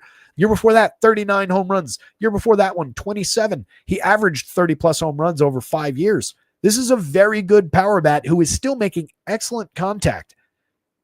His strikeouts are actually down. Just some weird results right now from Adolis Garcia. He could come roaring back, and you want to be a part of it. Going up against Ryan Yarbrough for 4,000 on DraftKings. 9.01 to lead the team in the home run model. A lot of upside. Marcus Semien is a little bit difficult to get that enthusiastic about, given the underperformance last year, given the underperformance this year, the barrel rate that stands half as much as Adolis Garcia, the lack of hard hits, the increase dramatically in strikeouts from 14.6 both of the last 2 years exactly to 23.1 so far this year. It's been really difficult to see Marcus Semien in here. 175, 267, 234. Still a good spot in the lineup. Still a position that is good to fill with a cheap bat at second base. There's upside. 7.8% barrels are up a little bit if you need one positive indicator, but he's been really, really tough to trust this year. Jonah Heim, probably a better option. 6 home runs, fills your catcher spot for just 33 on DraftKings. Switch hitter. So if we get a righty out of the pen at some point, you could get him up from the left side, targeting that short porch and right. He's hit 6 home runs, 167 ISO, very playable. Not a superstar, but very playable bat. Jake Berger for 3,000. I know his results have been bad. 211, 254, 359. I get it. 71 WRC plus, 304 XWOBA, but isn't encouraging for underlying numbers. But look where his premium contact is. When he has made contact, he has looked like Jake Berger. It's just the frequency of contact has been problematic, and where the ball has actually landed off of the contact has been a little problematic. Just 4 home runs and 138 plate appearances. Higgy has always been good for premium contact. 1 home run in 71 opportunities so far this year. He's always good to throw into the mix a little bit if you're stacking a team a lot, especially at 2,700 as a way to fill catcher with an upside bat. He hit 17 home runs last year. Josh Smith, mix and match quality bat. little bit more than that, actually. I don't love him at first or short on DraftKings, and that $4,500 price feels kind of inflated from the 9 spot when we get everybody else cheap, but he's a functional enough wraparound. Right now, he's at 285, 353, 416. Creating runs 20% better than average via WRC plus over 154. He's not as good as he looks there, but he's also not as bad as a lot of the options from the bottom of lineups, say Yorbi Bibas on the other side. So very playable. This is a 1 through 9 playable lineup from the Rangers. I don't really get the sub 4 total against Yarbs. The Yankees total, I totally get. It's Jacob deGrom. But if you want to go there, they're going to be in play. He has given up a little bit of premium contact, 3.52% home runs. Again, it's more for deGrom about having somebody on base when those big events happen. Yanks are pretty good at getting on base, 11.2% average walk rate with all these guys in the double digits. But again, deGrom doesn't have a walk problem at all. He's very good at limiting walks. So a little bit of rubber meets the road there for the Yankees. It's probably going to be more about these high strikeout rates for some of their key bats. Even Aaron Judge, 22.4, not exactly incredibly low. Last year, 24.3. The year before, 28.4. But it does come with incredible power and incredible walks, obviously. It's Aaron Judge. But he's gettable, especially for Jacob deGrom. Cody Bellinger is realistically low strikeout, is actually up this year at 19.2. The last 2 years, 15.6 exactly. But he's traded it for more barrels. He's traded for a little bit more hard hit. So I think he's selling out for power a little bit more. It's worked strongly in his favor over the last 100 or so plate appearances. He's all the way up to 258, 330, 453 after a slow start, a 195 ISO, 7 home runs on the board. Very, very solid lefty bat. And he's only priced at 4,500, 3,300 because he's facing Jake deGrom. It is Yankee Stadium. You've got lefties galore. Trent Grisham and Ben Rice have both hit for a ton of power this season. A lot of barrels, a lot of hard hits out of those two. Both, again, probably overperforming, but 12 home runs on the board out of Grish, 10 out of Ben Rice. Both guys get on base like crazy. But again, part of that is exploiting walks that probably don't come that frequently against Jake deGrom. So something to consider there. But I mean, tremendous underlying XWOBs that say you could see an uptick in performance in those slash lines. Monster numbers for WRC plus. Again, this lineup has not exclusively been about Aaron Judge this year. Jason Dominguez, 4,000, 2,900. If you need to get cheap when he's hitting on the left side against a righty, there's upside there. Now, not all righties are created equal, and Jake deGrom is created above all of them. And this kid is inconsistent at best, but he puts good bat on ball when he connects. 7.9% barrels is just okay. But last year that was 10.8. Small sample year before it was 17.4 in that ridiculous stretch. 52.8% hard hits though, up from 45.9 last year. Not bad as far as premium contact. Too many strikeouts, but some walks along with it. Again, doesn't matter as much. 241, 342, 421. Creating runs quite a bit. He's one of the worst left fielders I've ever seen out in the outfield. But kid can hit. He can put good bat on ball. So he's a playable piece. Anthony Volpe, reasonable option given the premium contact, but not against Jake deGrom. It's difficult to recommend Volpe here. All of his flaws will be exposed against deGrom. He is decent against lefties. Against righties, he's kind of just eh.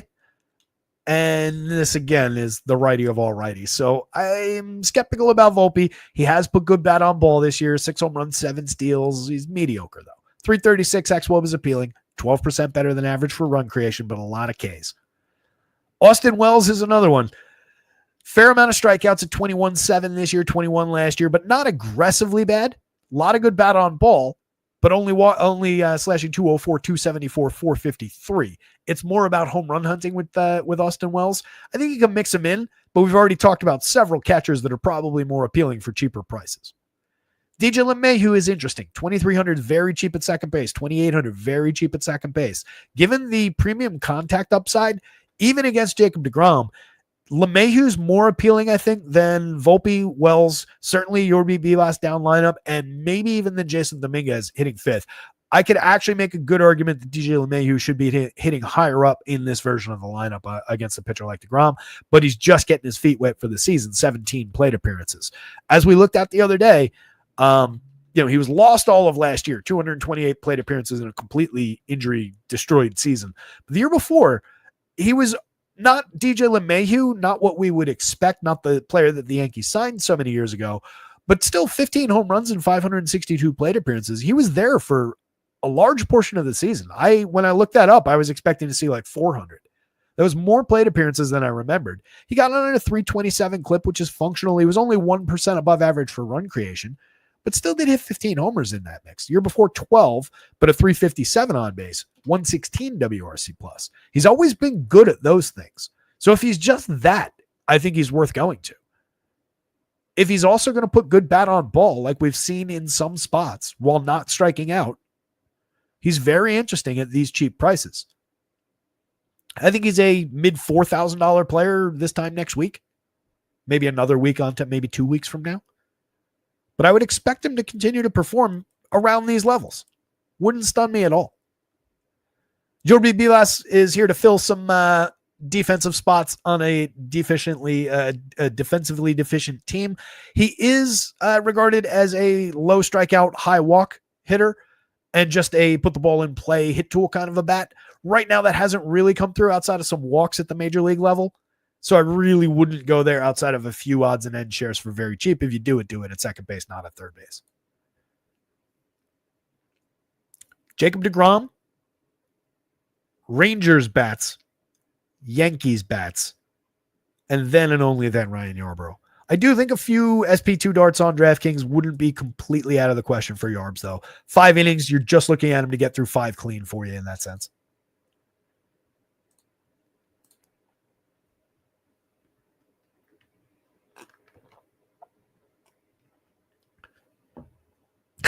Clintwood, just saw your question, but asked and answered. If you have any questions within all the rundown I did on the Mets, feel free to drop them in, but I'm happy to answer them for you. Pods on the Blue Jays. Let's see if we got these lineups. Probably do. Oh, yeah.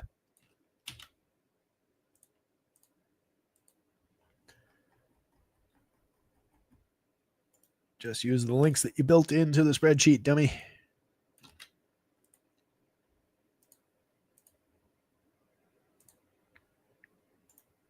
Look at that. So much easier than spinning that scroll wheel. All right. So Randy Vasquez, as we looked at the very beginning, if you want to take one positive away, you could say that he has been certainly succeeding at a 3.45 ERA. We don't care at all about ERA. It's a very flawed stat. And the real number is the near 6 xFIP. He's been limiting home runs and premium contact. That's not a bad hard hit rate. Pretty good exit velocity allowed, but it comes on a fly ball trajectory. It comes with 10.3% barrels. So when he makes mistakes, he gives up pretty good contact. It just hasn't really cost him 2.04% home run rate.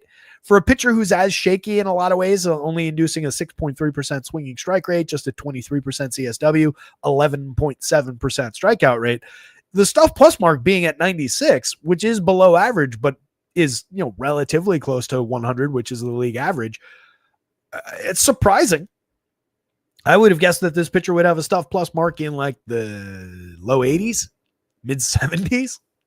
So you can take away a couple of things there, but not very good. 44 and a third innings, 9 starts this year. Pretty lousy. Last year, 98 innings over 20 starts, 4.87 ERA with a 4.90 xFIP, 14.4% strikeouts. Did have a tidy walk rate at 6.7%. Induced more swinging strikes, had exactly the same CSW overall. Was a little bit better, though, for barrels. Was a little bit better. Had a actually shockingly good stuff plus number. Again, that's 6 points above average. The hell does that come from? This is why you can't only go by stuff plus, which is a shame because it's such a cool metric. But that stands out very strangely. I was willing to buy this one. That is bizarre for this pitcher.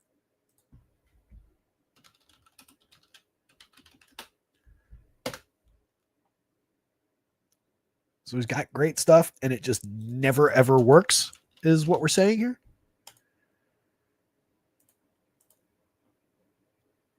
I got to take a look.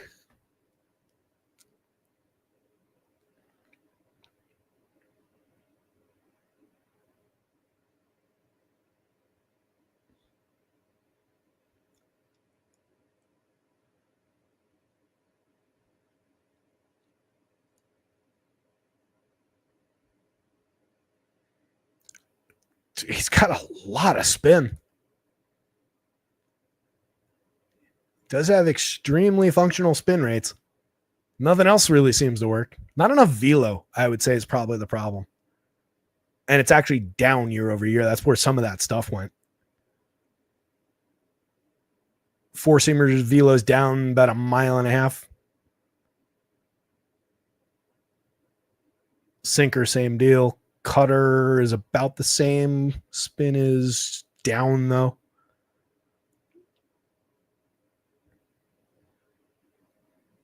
Randy Vasquez, I did not recognize your game for spin rate. Everything else about him sucks, but if you're just chasing some good spin rate, go for it. It's really difficult to justify. 5,500, you're only, again, just talking about like the free square concept where it's just cheap. It's an apple box you could step on and grab something from a higher shelf for in another lineup spot. But he's very challenged here. You can see that in the 4.74 implied total on the other side. Going up against a team that had a 17.4% strikeout rate for this lineup last year. This year, 20.4% with some small sample in there. It's really difficult to justify. This is still a top-heavy Blue Jays team, but there are some interesting down lineup bats in the new configuration here with Anthony Santander sliding down lineup. That actually lengthens them a little bit. You get a functional enough bat in the 5 spot in Alejandro Kirk. You get Dalton Varsho in the 3 spot. So it kind of artificially lengthens the lineup, still with the same players. It's just maybe a more interesting configuration. We did see Santander go deep last night for his 6th of the year. He's got a 142 ISO, 278 xWOBA under the covers is really concerning. Slashing just 185, 265, 327. Needs to get things engaged, but at least that's an encouraging sign. Does have a 41% hard hit rate. We've lost a lot of barrel, striking out more than he did each of the last 2 seasons. At least he's drawn some walks. That'll come into play against Randy Vasquez here. So a very functional bat in the 6 spot, who is now all the way down to 3,800 on DraftKings, 2,800 on FanDuel. This is a guy who hit 44 home runs last year. The year before, 28. Year before that, 33, and so on. This is one of the better home run bats in baseball over the last handful of seasons for 3,800, for 2,800 against Randy Vasquez, who again is allowing, even when he was better, was allowing contact at that level. 14.4% walks, strikeouts, no swinging strikes, no strikes at all. Whoops, did not mean to do that. This is a very, very gettable pitcher, especially for a bat like Santander at that price. Bo Bichette in the leadoff role, 39, 3,000, way too cheap, especially against this pitcher. It's another player I just don't really get why he's still so cheap. We're mostly back on form for Bo Bichette. He's slashing 286, 335, 422. Creating runs 17% better than average VWRC plus. He's hit 4 homers and stolen 4 bases, carrying a 9.2% barrel, 49.1% hard hits. What about this is different from this? What about this is different from that? What about this is different from this? This is Bo Bichette back on form, and they are not pricing him like it. The power is down slightly, maybe if we're talking about the pace at which he's hitting home runs, but the contact to drive that pace is right where it's supposed to be, right where it was 2 years ago when he hit 20. He's only 3,900, 3,000 against Randy Vasquez, with his team pushing nearly a 5 implied total.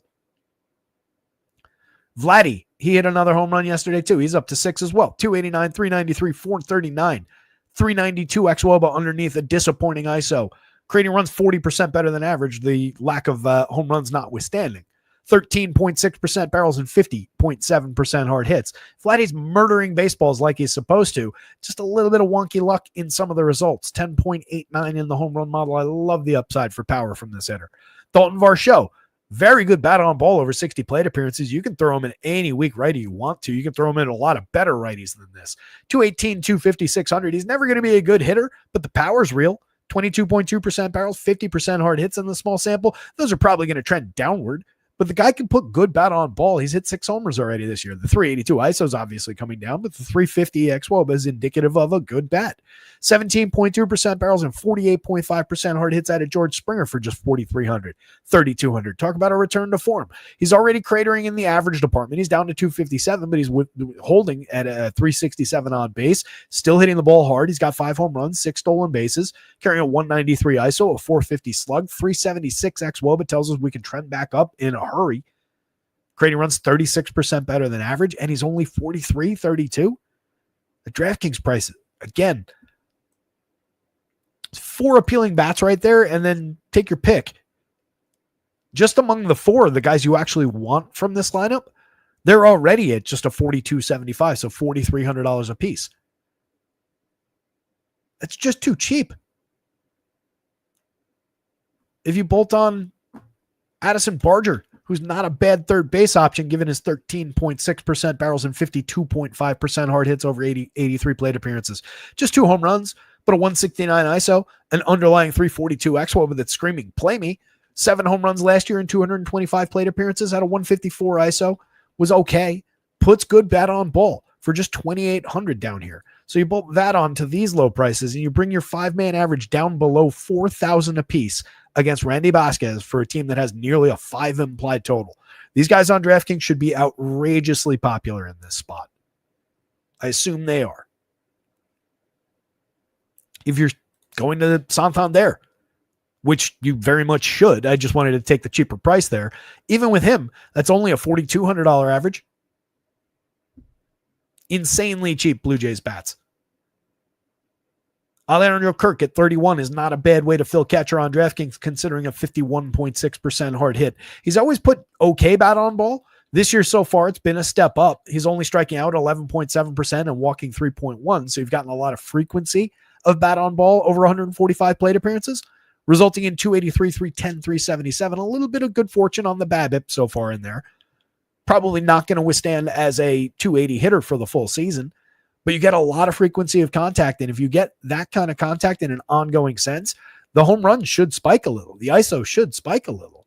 3 on the board, a .094 ISO, but a 334 xWOBA. Ernie Clement, Nathan Lukes, cheap bat down lineup. You can mix either one of them in. Right now, Lukes is getting on at a much better clip over 91 plate appearances than Clement is at over 137. The run creation reflects that. Last year, it was a similar story, but it was also a much smaller sample. So we'll see where the truth really lies. It's not like Clement was totally bad. He hit 12 home runs, stole 12 bases, but a 94 WRC plus and a sub 300 on base. He's a cheap second base option. Padres bats against Kevin Gausman. They're pulling a 386 implied total on the low end of this game. Gausman, not exactly pitching to peak form, 4.59 ERA, but a 3.80 xFIP under that, inducing an 11.7% swinging strike rate, very good, but only pitching to a 26.7% CSW overall. Allowing a lot of premium contact, 12.6% barrels is glaringly high, 44.1% hard hits, 90.8 miles an hour of exit velo. All of that is above our threshold of concern. So is a 16.7 degree average launch. It's resulted in a 3.48% home run rate that is high, but honestly could be higher. That's exploiting one of his ongoing flaws. He does allow premium contact. Last year, it didn't really hurt him. A lot of those numbers are pretty similar and all, again, above the above the concern threshold, except for the barrels, which if you're rounding up, it's above. Got away with it. 2.65% home runs. Same thing the year before. This kind of contact, 2.49%. So some of this is a little bit of normalization around that contact. It's an ongoing flaw, but he can pitch through it demonstrably. 22.9% strikeouts is down a little bit, up a little bit from last year, significantly down from 2 years ago when he was at 31.1 and the year before at 28.3. Just a different kind of pitcher now, but still finds his swinging strikes, not allowing that many guys on base, doesn't really walk that many hitters. 8,800, 8,500. It's just the matchup, really. Against a lot of other teams, we'd be enthusiastic about this spot on this particular pitching slate. I think he's very playable. Vegas agrees with the pods that are sub 4 total, but they're low strikeout. So you might get a 6 innings of 2-run ball, but only struck out 3 kind of a game. Sub 20% for this lineup each of the last 2 years for strikeouts. Tatis at the top, 5,700, 4,100 with a 9.40 in the home run model. He's got 12 on the season, a 251 ISO, a 422 xWOBA underneath that. Monster for premium contact. He's an absolute superstar. You just play him when you go to this team. Absolute priority bat. Top end one-off in any given lineup. Very expensive to one-off, but definitely usable. Luis Adai is 4,128. We talk about him a lot because he's miscast as a two-hitter. Excellent bat in terms of the hit tool. Extreme low strikeout, 1.7% so far this year, 4.3 last year, 5.5 the year before. Doesn't really walk. We're just looking for the 3-hit day, the 4-hit day, and all the correlated scoring that your money can buy. He's getting on base. He's doing that mostly. 111 WRC plus, 333 on base. That'll live and die with his BABIP, though, so it depends on where that ball lands. Should be leading off, but is not. Manny Machado at 4,935. Another player, I don't really understand how he's below 5,000, especially on this slate on DraftKings. 310, 381, 446, a 409 xWOBA, an 11.6% barrel with 55.8% hard hits, just 16.4% strikeouts and 10.6% walks. What do you want, DraftKings pricing algorithm? I do not understand you. Play Manny Machado if you're going to the Padres. Honestly, very viable one-off at third base on either side, most particularly on DraftKings at 49. Love the upside, 7.30 in the home run model today. Jackson Merrill for 58, 4,000. Star caliber numbers. I'll stop short of calling him a superstar because we haven't gotten there yet time-wise, but everything about him is suggesting that he's going to arrive there very soon. 18.5% barrels, 46.2% hard hits, 4 homers in 89 plate appearances, a 217 ISO, creating runs 72% better than average in the small sample. Just continuing the extreme upside we saw all of last season. Bogey, where are we? 98 WRC plus, 335 on bases, the appeal, the 8 stolen bases. Medium contact, 4.8% barrels, nothing to brag about there. 39.7% hard hits is up a little bit.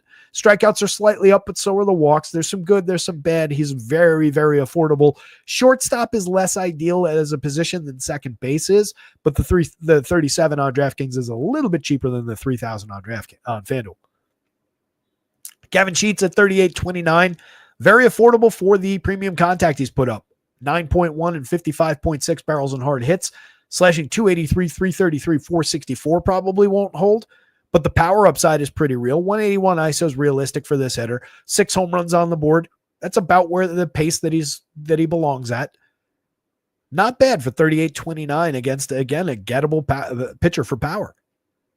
Jake Cronenworth, mix and match piece, always capable of putting bat on ball. A little bit expensive at 33 on FanDuel. Playable, but expensive. You want him at second, not first. 39 at second on DraftKings is a little bit more palatable. Jason Hayward, Martin Maldonado, extreme mix and match guys. You're just home run hunting with both of those hitters at this point. Each of them's hit 2 this year. They come at extreme low ownership, very low pricing. Between the two, I probably would just do it on DraftKings and take the Maldonado share at 2,400 and just fill catcher. Hayward, worse than just another outfielder at this point. Been a nice long career for Jason, but we're pretty much done. This goes Blue Jays bats, Kevin Gausman, Padres bats, and then your $5,500 Randy Vasquez darts that are going to fall 4 feet short of the dartboard. Phillies in Coors Field, pushing nearly a 7-run total again today. Hey, did that game in DC get rained out yet? Let's see. Adley, 3-run home run for the O's.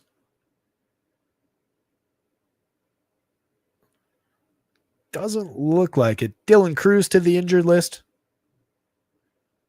He had a home run yesterday, but got banged up. Shame for the Pirates. Jared Jones going for Tommy John. That sucks. He's been hurt all year, but we're hoping to avoid surgery. Nats lineup is in. Abrams, Wood, Lowe. It looks exactly the same, except that Hassel guy is hitting 7th, not 9th. Same guys, slightly different order at the bottom. Doesn't really matter. Braves lineup. Verdugo, Riley, Olsen, Ozuna, Baldwin 5, Albies, White, Harris slides to 8, Nick Allen. Same guys, different order.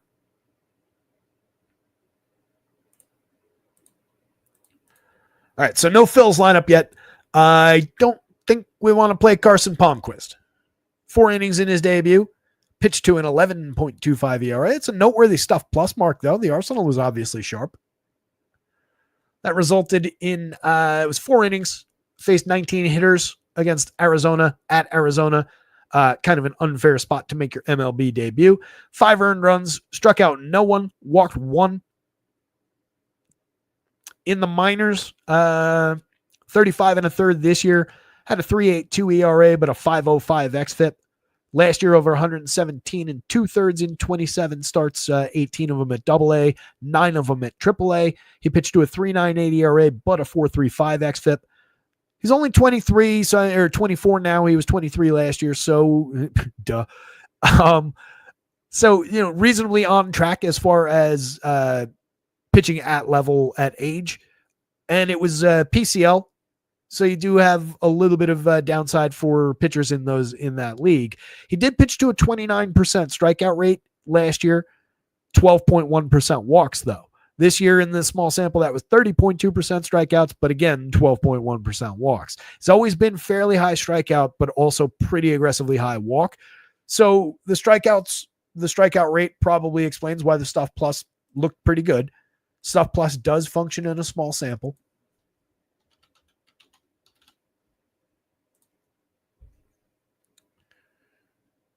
Where is it? There we go.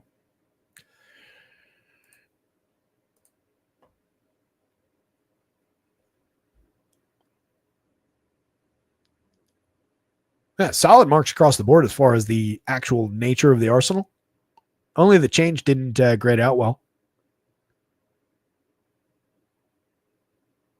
But 4 of the 5 pitches that he threw above average, with 2 of them, one at a 114, slider at 10 points above average. Pitching plus, the overall metric is a 110 for that game. Again, just one outing in the show, but at least there's functional stuff. The problem here, of course, is that the Phillies are really good. They're pulling nearly a 7 total. He's pitching at Coors Field.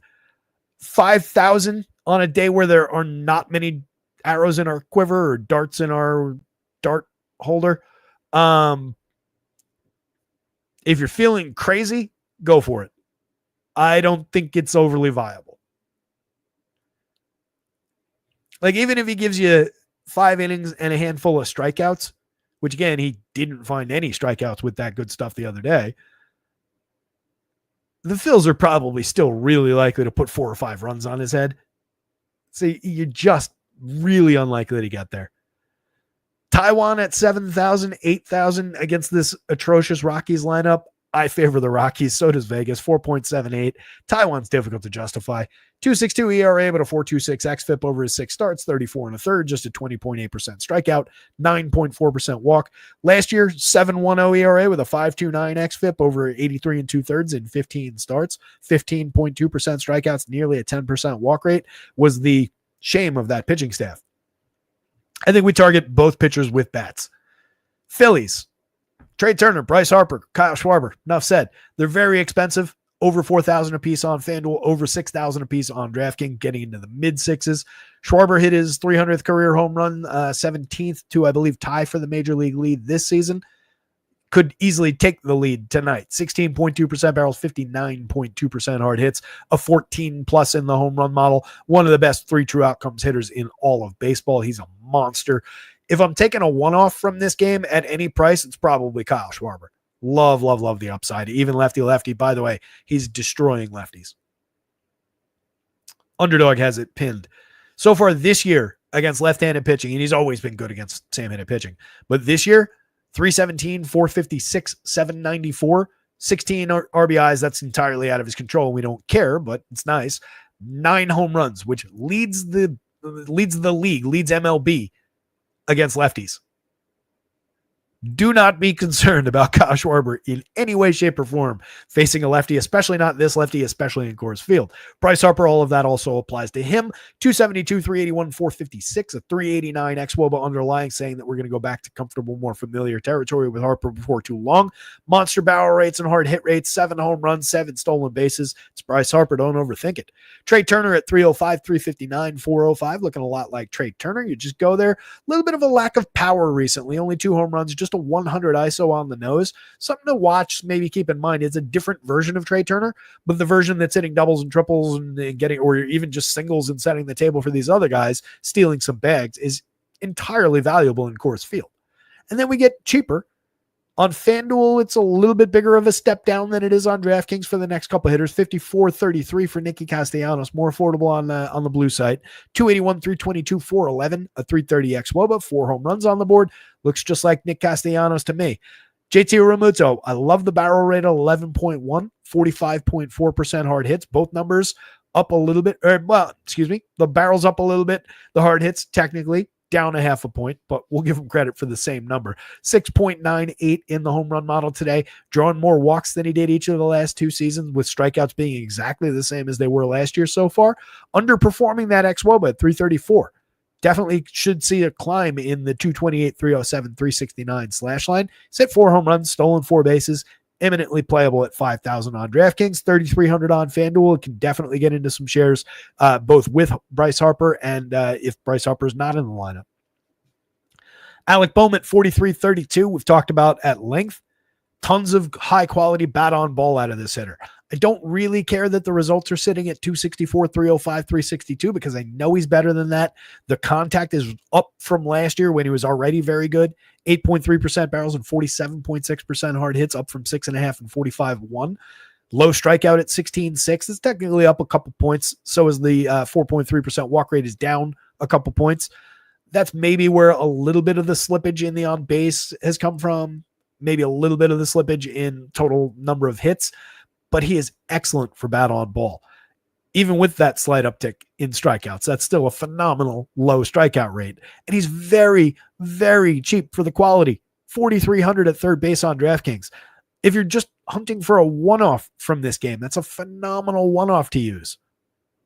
And I bet you he goes too low owned for that price. 3,200 on FanDuel is about the same kind of price. Again, very, very functional one-off at either corner. 3 home runs, 347 xWOBA underlying all those numbers.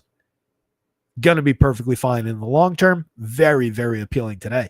Edmundo Sosa had a big day the other day. Or was that Johan Rojas? I forget. Maybe it was both. Either way, Sosa's put up good numbers over 62 plate appearances, slashing 386, 419, 526, hitting in Coors Field for a cheap price of 4,600, 3,200 on FanDuel, multi-position on both. Definitely can fire away with some shares of him. 45.7% hard hits this year. Last year, 8.6% barrels and 40.6% hard hits. Effective enough. Weston Wilson is another cheap bat who can put decent bat on ball. Solid barrels and hard hits in the show, but a lot of strikeouts. Non-threatening pitcher, most likely on the mound. Maybe if Palmquist finds his first strikeout, it'll be Weston Wilson. I won't. It's not fair to call him non-threatening given the nature of the stuff and the strikeout numbers in the minors. So maybe he gets Weston Wilson. And then Rojas at 44.29, very playable, 259, 319, 346 this year. Substandard as far as the WRC plus so far. But if you give him time, I think we get at least to mid-90s somewhere, if not to league average. On the Rockies side, again, very playable. Significantly cheaper than the Phillies are at Coors Field. And again, they're also playing at Coors Field and they're also facing a bad pitcher. On FanDuel, they're more priced like the middle of the Phillies lineup. These are respectable FanDuel prices. These are low DraftKings prices for the most part for a Coors Field game against Taijuan Walker. Jordan Beck, 18% barrels and 44.9% hard hits. A lot of strikeouts for sure, but Taiwan's not exactly threatening to go find them. 8 home runs on the board, a 292 ISO, creating runs 22% better than average via WRC+. 368 xWOBA to support upside for even more success to come from Jordan Beck. Love the option at Coors Field here. Dimitri says, dude just doesn't die like he's supposed to. Shake my head. Reminds me of Tyler Anderson. Who are you talking about, D? Not sure which one of the guys I've been ranting and raving about you were referring to. Anyway, Ezequiel Tovar for just 3,100 at shortstop on DraftKings. That's a really strong option. He's got 2 home runs and 2 steals on the board over 88 plate appearances, slashing 265, 307, 434. Nothing really wrong with that. Making very good contact so far in a small sample of batted ball events, 10.3% barrels, 45.6% hard hits, both up over the numbers that he had last year when he hit 26 home runs in 695 plate appearances. There is an absolute ton of swing and miss in his game. So far this year, though, strikeouts are down to 17% from 28.8 last year, 27 the year before. I don't know that that is necessarily sustainable for this hitter, but there should be power on the rise. We'll see what happens with the strikeouts. Maybe there's a little trade-off for some from strikeout gains for some power losses, but that's not really reflected in the way that he's actually contacting the ball. So I think there's just upside to come out of Tovar. Hunter Goodman, 4,400 at catcher on DraftKings. Yes, please. 9.82 in the home run model. He's at 7 this year. He's carrying a 198 ISO. Just a 308 xWOBA with something to keep an eye on. 9.3% barrels and 48.1% hard hits. Numbers that have been in decline over the last couple of weeks. But there is immense power here. Those could come roaring back with a couple good batted ball events. 7 home runs on the board, getting on base at a very solid 337 clip, despite walking at just 5.9%. Seeing some success via BABIP baked into the numbers for sure. But there's tons and tons of power upside against, again, a bad pitcher. Ryan McMahon at 3,800, 3,000 across sites. Super affordable on either one, especially for a guy carrying a 12.9% barrel, 52.5% hard hits from the left side. A guy we've seen succeed over time, despite his very obvious flaws as a hitter. He's at 211, 333, 373. That looks like Ryan McMahon to me, a 161 ISO, 6 home runs, but a 337 xWOB underneath with the premium contact. You just buy the upside days from Ryan McMahon. You take the bad in with the good, and you succeed a lot of the time when you're talking about Coors Field against a bad pitcher. He's just cheap. Brenton Doyle at 43, another player with tremendous contact numbers, 13.4% barrels, 42.9% hard hits. Same's true about Mickey Moniak. Fewer barrels at 8.2%, but that was 9.3 last year, 12.6 in medium samples the year before. 50% hard hits so far. Cut strikeouts from 27 last year, 35 the year before, down to 22.5 over 138 plate appearances this year. He's only slashing 227, 275, 391, so don't give him too much credit. But a 332 xWOBA says that should be on the rise. So does the contact. Mickey Moniak is not bad. He's never fully justified where he was picked in the draft.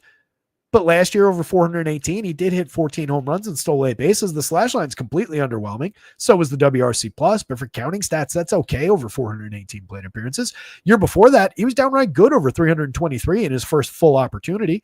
280, 307, 495 with a 215 ISO, 14 homers and 323 chances. A 114 WRC+. They just kind of gave up on this guy. So in Coors Field, a lefty bat, 34-29, 6.80 in the home run model, going up again against Taijuan Walker. Yeah, that guy can be in my lineups. Kyle Farmer, Nick Martini, Adil Amador, mix and match guys galore down lineup. Kyle Farmer is your most appealing guy. 3,400, 2,900, a member of that elite club of guys that we tend to roster from time to time at low ownership if they're just lurking at the bottom of an appealing lineup. There's no actual true upside there outside of every now and again a sneaky little home run. 1 second, I just realized I didn't put any placeholders in. I just got to pop this in here real quick. So this game very much goes Phillies bats, then Rockies bats. And you really don't want either pitcher. If somebody sneaks into your house and sneaks up behind you and puts a thing around your neck and says like, "Hey, I'm gonna garrote you if you don't pick one of these 2 pitchers," tell them to do it. I was gonna say it's probably Taijuan, but that's really uncomfortable. It's definitely Taijuan though, given the matchup. All right, we're good. Phils, Rockies, neither pitcher. 2 to go. Angels and A's. Love the upside for power in this one, playing in this minor league ballpark. It's Jack Kachanowicz, non-threatening pitcher on the mound for the Angels. Really difficult to consider another pitcher with 13.7% strikeouts, 10.4% walks. He's essentially Randy Vasquez. 5,700 on DraftKings, 7,700 on FanDuel. He projects out a little bit better than Vasquez.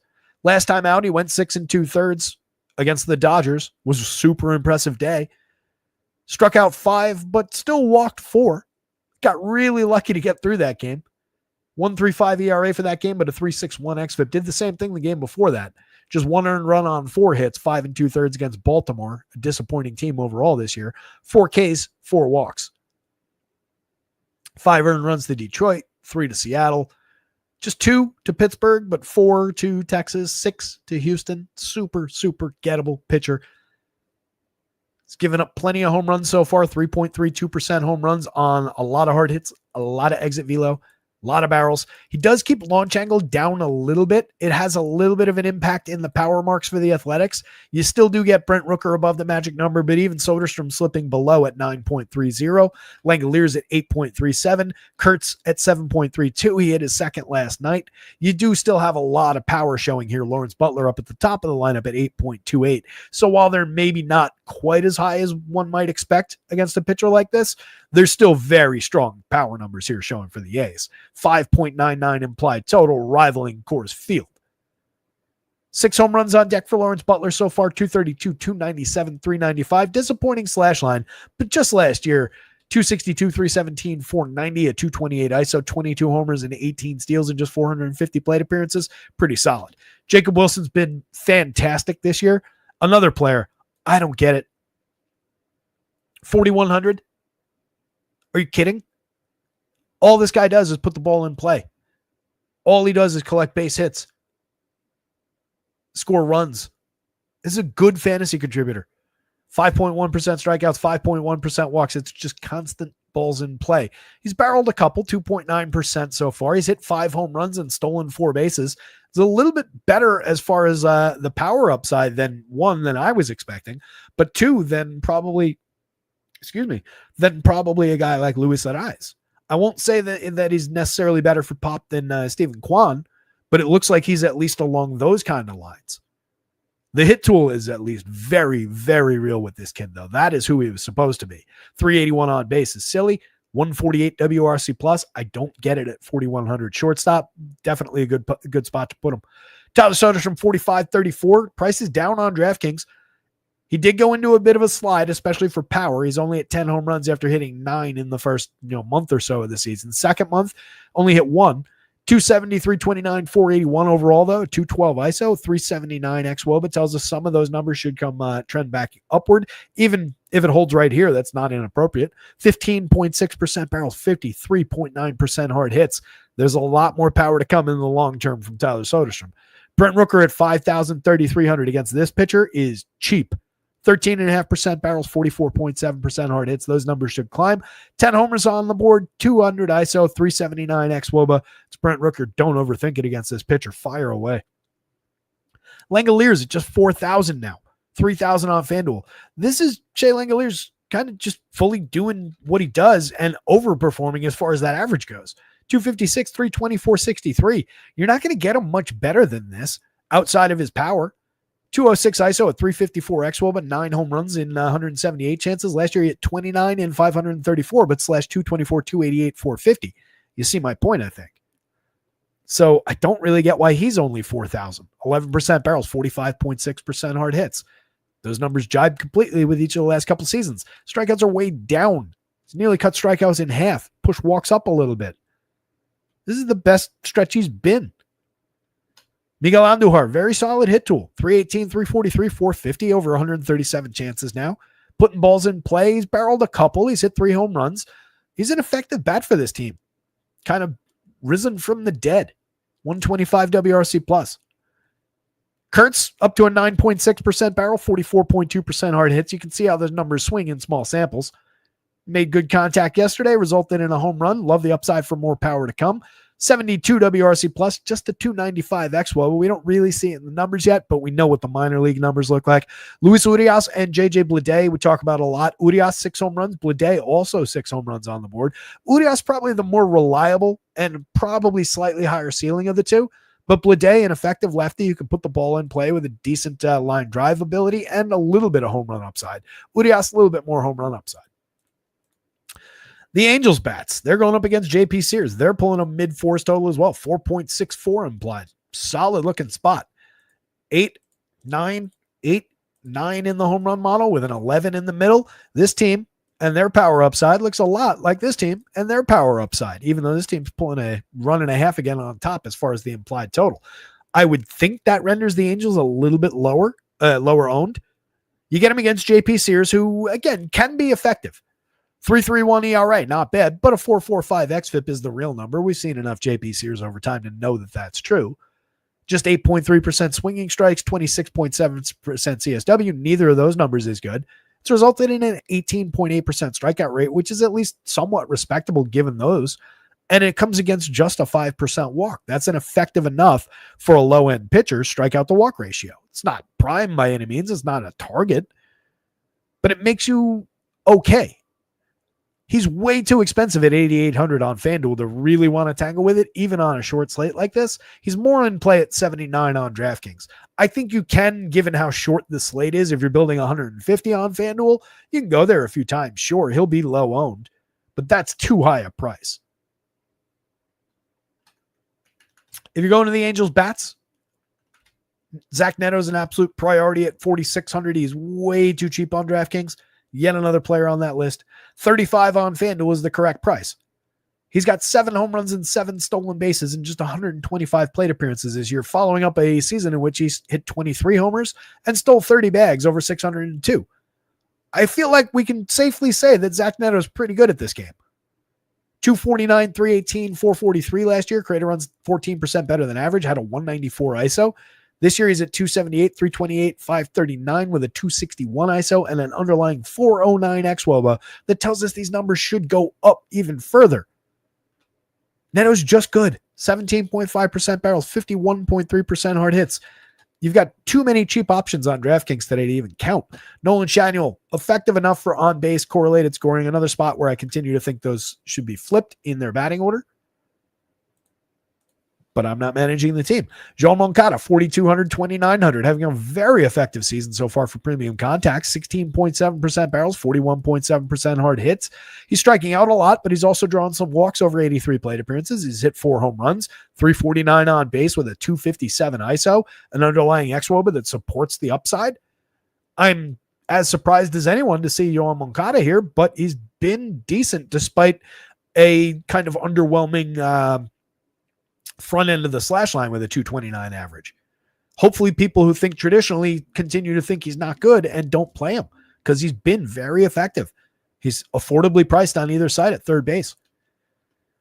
I had a real debate between these two guys as the home run pick of the day. 11.03 for Jorge Soler. In the end, won the day.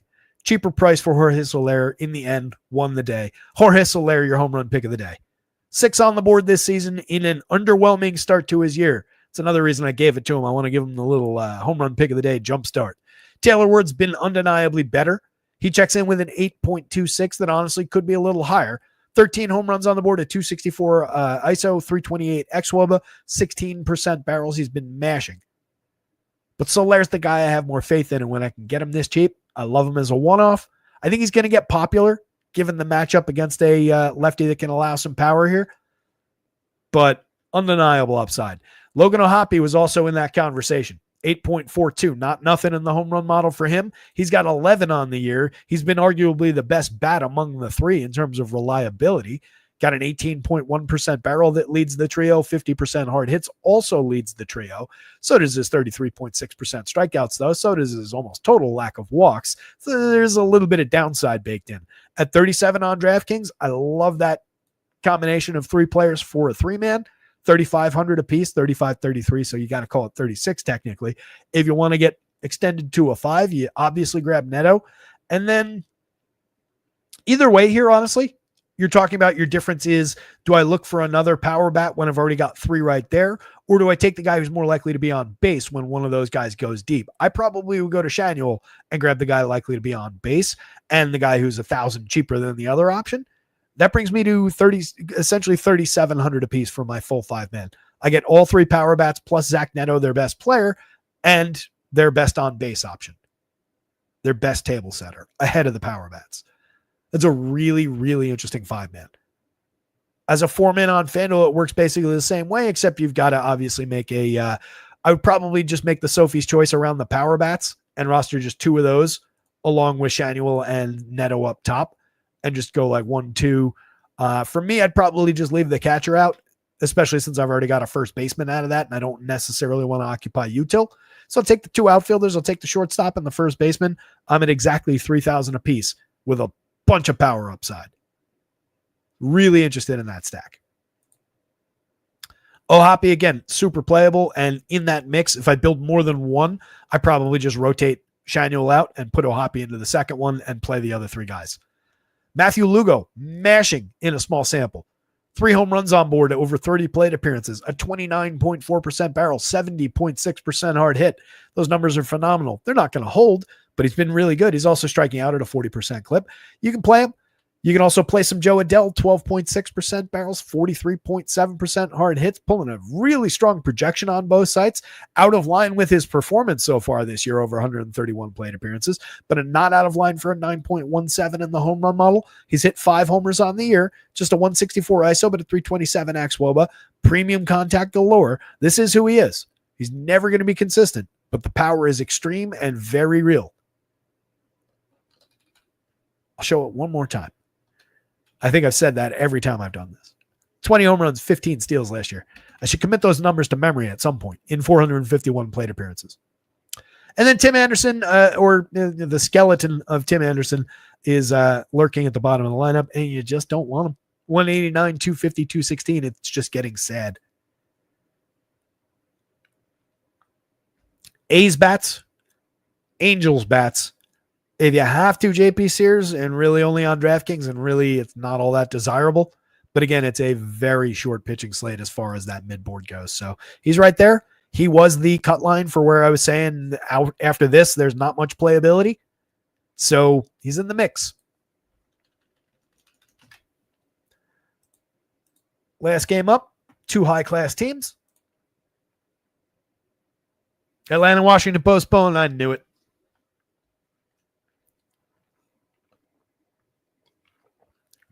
Thank you, Power. We were talking about that an hour and 55 minutes ago, the very beginning of the show. That Washington team, I don't know what the weather is currently looking like there, but they are so quick trigger to rain games out that I just knew. Just dropping that in Discord. Link to the free Discord is in the description for this video, by the way. Jump in there, even if you're not planning on subscribing at the website, which if you do, I'll love you even more.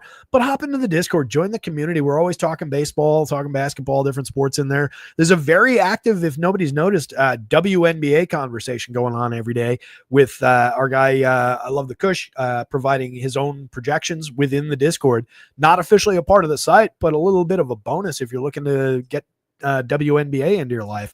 Jump into our Discord. Discord's always free, not required to be a subscriber. So hop in there via that link. If you subscribe, though, more the better. So much the better. Hit the like button either way here on YouTube. Subscribe to this channel here on YouTube.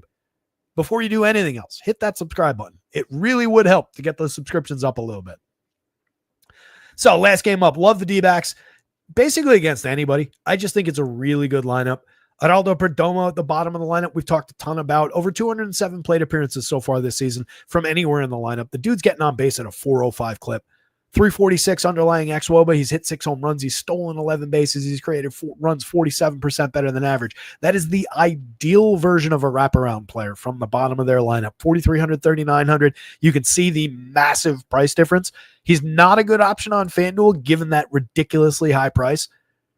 It's one of the highest prices on the entire FanDuel slate. That's so dumb. 4,300 on DraftKings is kind of correct. I hadn't noticed that FanDuel price. He's been up there. He was 38, I think, yesterday. But that is crazy, especially when they're not pricing up a lot of other guys. He is good. Don't get me wrong, but that's just an obnoxious price when we're talking about him as a wraparound option. So that applies on DK, given his on-base skills. But this is a very good 9-man lineup. Alec Thomas is a playable part, 34-27, slashing 272, 319, 384. You just need him get on base, create a few situations. He got a little bit of speed. He's got a little bit of pop in the bat, 7.5% barrels, 42 and change, 6.8 last year in the hard hit rates. Gabriel Moreno hits the ball very hard. 6.6% barrels, 41% hard hits last year, 48% hard hits, just 3% barrels this year. Something to watch there. But slashing 266, 336, 387, very effective option for getting on base, low strikeout, high walk player, so creates a lot of opportunities and checks in as a $3,200 catcher in an appealing lineup with a mid-4s implied total. Pavin Smith at just 3,900, another player that the pricing is just not really caught up with. He's not in the lineup every day, but he's made 149 plate appearances so far. He's at 298, 416, 492 with a 347 XWOBA, 194 ISO. His creator runs 54% better than average to sit second behind only Corbin Carroll on this team. Ahead of everybody on the Dodgers. No, there's a couple big numbers there. Although rushing is only 11 plate appearances. It's ahead of a lot of the Dodgers. He's been fantastic. I don't get why he's only 39. The premium contact is there at 13.9% barrels, 45.6% hard hits. There are a lot of strikeouts, but it's uncharacteristically high at 30.2%. He was 19% each of the last 2 years while still drawing similar walks to support the upside for the on base. Pavin Smith is just a good hitter. So he's very cheap. 3,000 on FanDuel is honestly a little bit cheap too.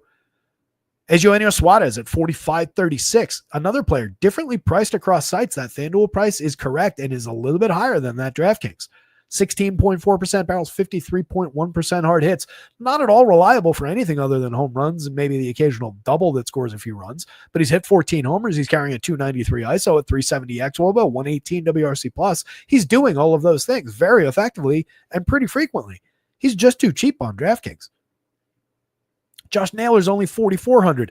Lourdes Gurriel is underperforming, but he's only 3,600, and we know he's better than this, and he's hit 8 home runs. He has a 209 ISO, a 9% barrel rate. Naylor's just been good. 205 plate appearances of 291, 358, 440. 5 homers, 8 steals. Again, as I said yesterday, the power's down a little bit, and that was expected. But he's been excellent otherwise. His creating runs 20% better than average. Fits into this lineup perfectly. 11.7% strikeouts and 9.3% walks. Why is he at 4,400? I don't get it. 31 on FanDuel is also pretty cheap. Gurriel I can explain. He's only slashing 226, 269, 435. But the 209 ISO is super appealing. The 9% barrel rate. That's roughly similar to where he was 2 years ago. Not all that dissimilar from 6.7 last year and up. 37.2% hard hits is notably down over the last 2 seasons, but he's still putting just as frequent or even more frequent bat on ball. Last 2 years, 18.3% strikeouts, 5.2% walks, 17.4 and 5.6. This year, the walks are exactly the same, 5.7, but strikeouts are down at 13%. He's just been unfortunate. I think there's plenty of upside there. He's only 3,600, not 36 years old. I think is he 30? I'm not actually pulling him up for his age, but he is 31 and a half. I was pulling him up for the BABIP. Yeah, his batting average on balls in play this season, when I say he's getting unlucky, or I think I said unfortunate, his BABIP this year is 216. He's just been unlucky.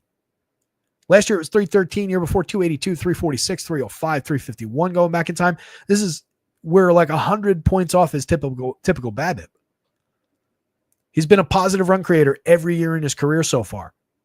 His career WRC plus, including this year's underperformance over the 193 plate appearances at an 89, his career WRC plus is still 110. He's a 276, 321, 459 hitter. 19% strikeouts, 5% walks. Again, he's very much a better hitter than he looks like in the 226, 269. This is an absurdly cheap price, especially if he's hitting third. Now, the wrinkle in all of this, and I'll get to the top 2 hitters in just a second, is they're facing Dustin May, who's a very good pitcher. 4.43 ERA doesn't really reflect that, nor does the 3.82 xFIP. Just a 21.6% strikeout rate, but when the stuff is working, the stuff works. He's got absurd horizontal movement. He's a difficult pitcher to justify attacking, but given the mid-fours total, given the high-quality lineup that we get to do it with, I think it's worth doing. And you get 2 stars at the top in Corbin Carroll and Ketel Marte. They're very expensive, but they're worth going to. Marte is honestly 200 or 300 too cheap on FanDuel. 56 on DraftKings. Could arguably have both those guys over 6,000. Carroll, 15 home runs, 9 stolen bases. a 320 ISO, a 410 xWOBA, grading runs 56% better than average via WRC+. Marte right behind him over only 102 plate appearances, 6 home runs, 259 ISO, 389 xWOBA, 50% above average for run creation, striking out just 13.7% of the time, which is a 5-point improvement year over year, walking 14.7, which is a 3.5% improvement over percentage point improvement year over year, mashing baseballs like crazy. Ideal way to fill second base if you can afford it. And then you get the Dodgers at a 5.16. By the way, Dustin May, 7,500, 8,300, entirely playable on either side. Again, he is a good pitcher. The results have been mixed. He missed all of last season. He only threw 48 innings 2 years ago, 18.2% strikeouts with a 2.63 ERA, but a 4.58 xFIP. Tiebreaker, sub-1 whip is kind of interesting. Had a 12.9% swinging strike rate back in 2022 over just 30 innings, 6 starts. We just haven't had a lot of Dustin May. But when we get him, he can be really good. Last time out, 8 strikeouts, 2 walks. Allowed a homer, did give up 4 earned on 6 hits to the Angels. Faced this Diamondbacks team in the start before that, went 6 2/3, 2 earned on 7 hits, 5 strikeouts and a walk, gave up a homer in that one. Has been gotten nailed a couple times for power recently. 2 home runs the game before that. That was against the Braves. Some pretty good home run hitters in those 3 lineups, though, the Braves, the Diamondbacks, and the Angels. Not entirely safe, but among the affordably priced, Dustin May is probably your highest caliber talent.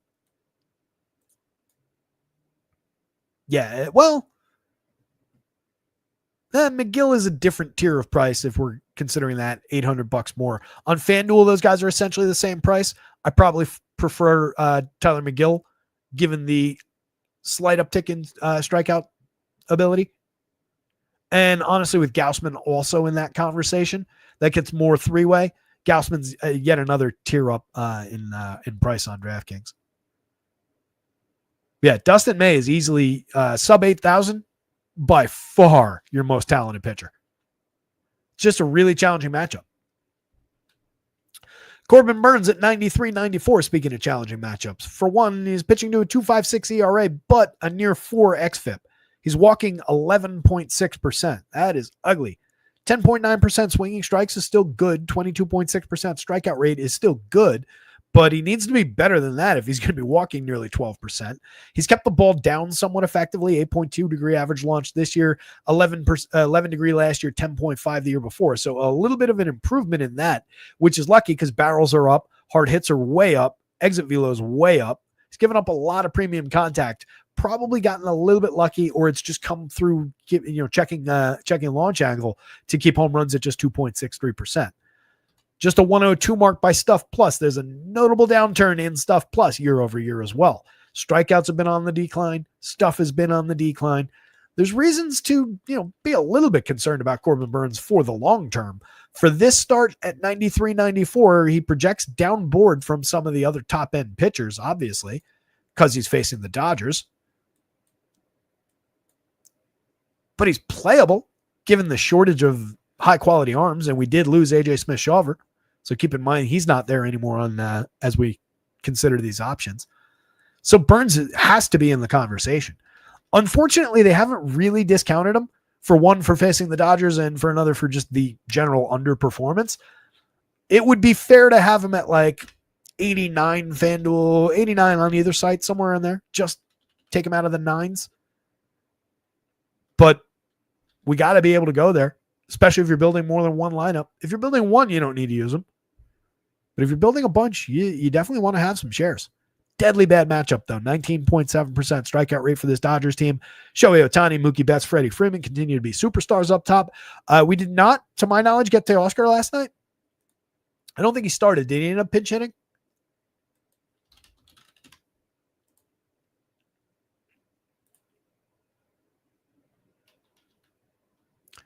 He did. He pinch hit. He did not get a hit in that pinch hit, but he walked. So Teoscar, now that he's back in the lineup, they're presumably going to get the start tonight. Monster power bat, also slashing 306, 329, 582 over his 141 plate appearances this year. Premium contact galore. He's been low strikeout, though that's not typical of him. He's also been low walk at 3.5% over the first 141 plate appearances.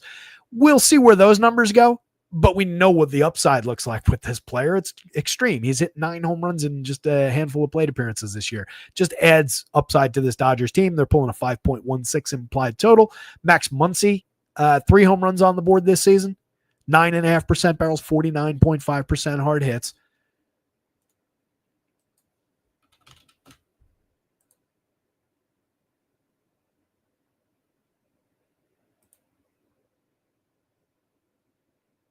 Why did I think he hit one yesterday?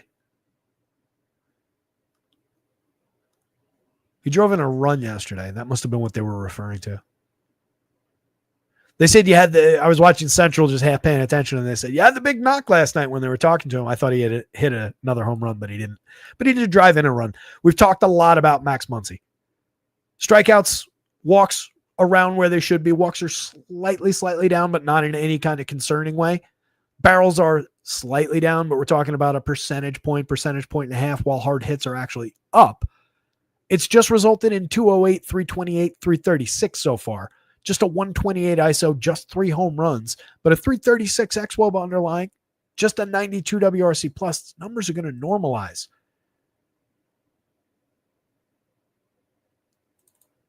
He's actually got it for him. Okay batting average on balls in play. 275 BABIP this year. Last year it was 265.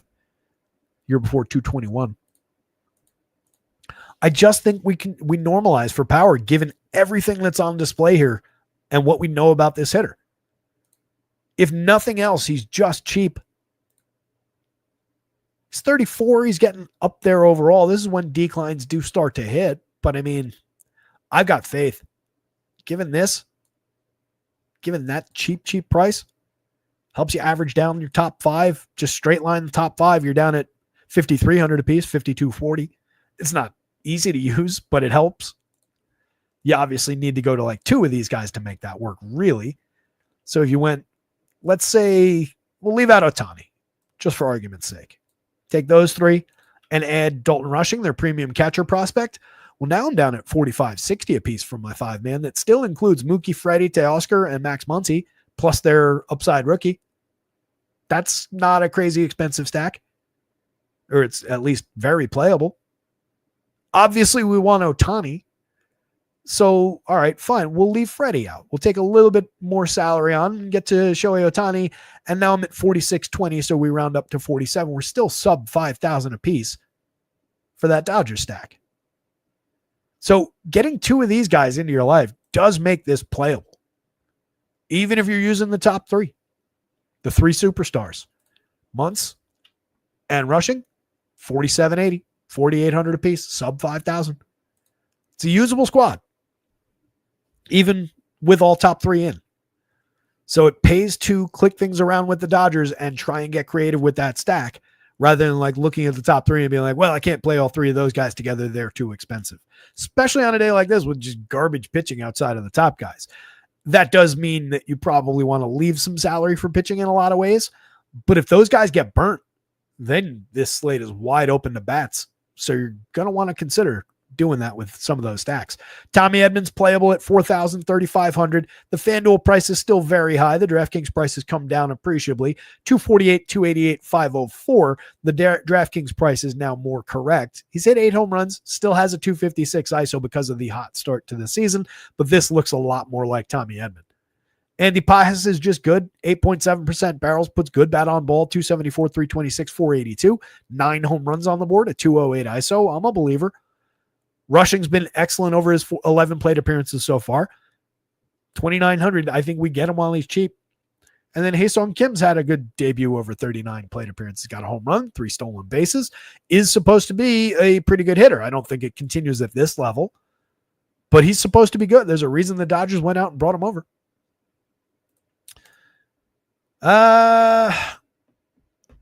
It is a 4 corners game, especially again with the shortage of pitching.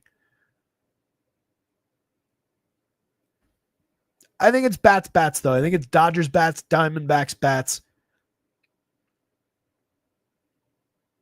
Dustin May because he's cheaper and technically facing the lower end of these 2 lineups, and then Corbin Burns because he's more expensive and facing the Dodgers. Challenging slate, guys. Especially losing him.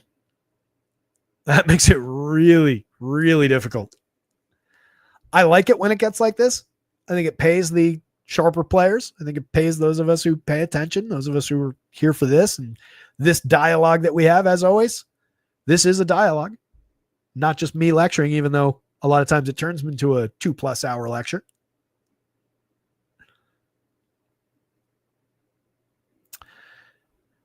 Tech X Nikki says, Tara, since Toronto is a low strikeout, high contact team, could we play Vasquez and hope for some good BABIP?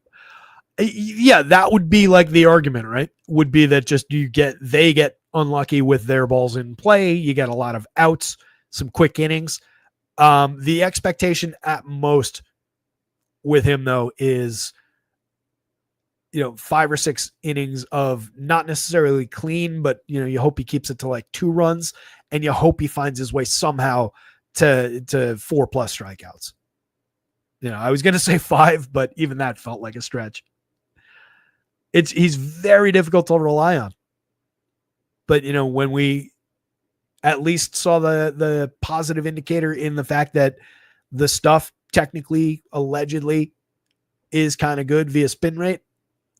But again, when we looked into the StatCast numbers, he lost a bit year over year, lost some velo, lost some of that spin, and the stuff plus has dipped below average. So yeah, I think your notion is correct because he's extremely cheap, but I would continue just saying, all right, I'm just taking the free square and whatever points I get. I wouldn't do that and expect any kind of actual upside. But it's the same with all those guys.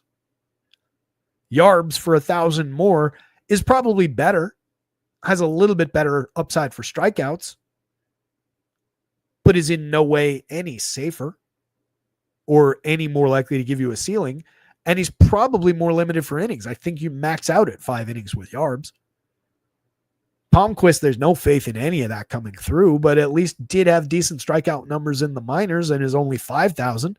We're facing the Phillies in Coors Field. It's an impossible spot. Kachanowicz is really difficult to justify, but a lot of what we said about Vasquez could come through for Kachanowicz, and the Athletics are more of a high strikeout power team, so maybe he finds a few Ks rather than chasing the BABIP. He has gotten through a couple effective starts in his last 2, including against the Dodgers last time out, but it doesn't come with upside scoring. So again, it's just I took a free square and I got through with it kind of a spot. Taiwan's impossible at those prices at Coors. Williams is off the board. Sears is much more highly priced than anybody and on a different tier. Sears becomes the worst option out of the upper tier, but he's at least playable. If you wanted to go like McGill Sears and save a lot of money on the mound and just kind of by playing 2 cheap pitchers, essentially get the same combination of price that you would get by going upper tier and extreme cheap, I think that might actually be the better way to consider that. And that's the way that Sears would work into the mix. The interesting debate there would then become who's better for that, Sears or a slightly cheaper Dustin May. Because Dustin May probably does come with more upside in just the raw talent of the pitcher sense, but he's facing the much better lineup, the lower strikeout lineup. McGill would be a key part of that equation. You could do that here, but it's obviously a little bit more highly priced. That averages to 85 and you spend a total of 17.1. Where you would want to do it is to get competitive here. If you're just talking price, you can bring it down to 15.8 combined, an average of 79. Or if you go this way, you can bring it to 16.2 total, an average of 81. Where let's say you went, we'll take the cheaper of the 2 for the argument for DeGrom, and then we'll put the guy that was initially asked about with Vasquez in. We're at a 77.50 average, 15.5 total, but we've got a pending complete disaster here. So you probably do for the same essentially price. For the combination of pitchers, you probably do have some more health combining 2 of these guys. And Burns is difficult to put into that mix. Like 2 of the 8s and 7s. I think that's going to be your more effective approach rather than dipping down to these guys. I would have liked Smith-Shawver there for a slight discount maybe and bring it down a little bit, but even that is a high price and essentially the same as DeGrom. McGill's performance could potentially win or lose the slate for somebody tonight. I really feel that way. That is a critical pitcher for this slate. Given where he's priced, there's going to be a lot that lives and dies with how he does. It's a really interesting board. With that in mind, you guys, 520. Larry C says, thanks, Terry. Just caught up. Didn't realize you went live until 30 minutes after. Yeah, I put the show up a little bit late today. Just got lost in the weeds for a minute and forgot I hadn't scheduled it as we were ramming into 3 o'clock. But appreciate all you guys. Hit the like button one more time. Subscribe to the channel. Check out acemind.io, our sim and optimization partners, who I forgot to mention. Promo code rotoscouts, all in caps, 20% off your first month when you decide to subscribe over there. Rotoscouts.com is our website. Projections for baseball, projections for basketball, every main slate through the playoffs, NHL, same thing, all inclusive, under $1 a day. Access our Discord. As mentioned, Discord's always free. You don't have to be a subscriber. The link is right down there in the description. So hop in there. Active WNBA conversations going on in Discord with people providing projections. Not me, but people. So check that out. That's entirely free right now. Otherwise, good luck out there, guys. Somebody go win something. Share those results when you do. I love seeing those screenshots. Definitely helps my motivation. And we'll see you tomorrow for Getaway Day. Later, gang.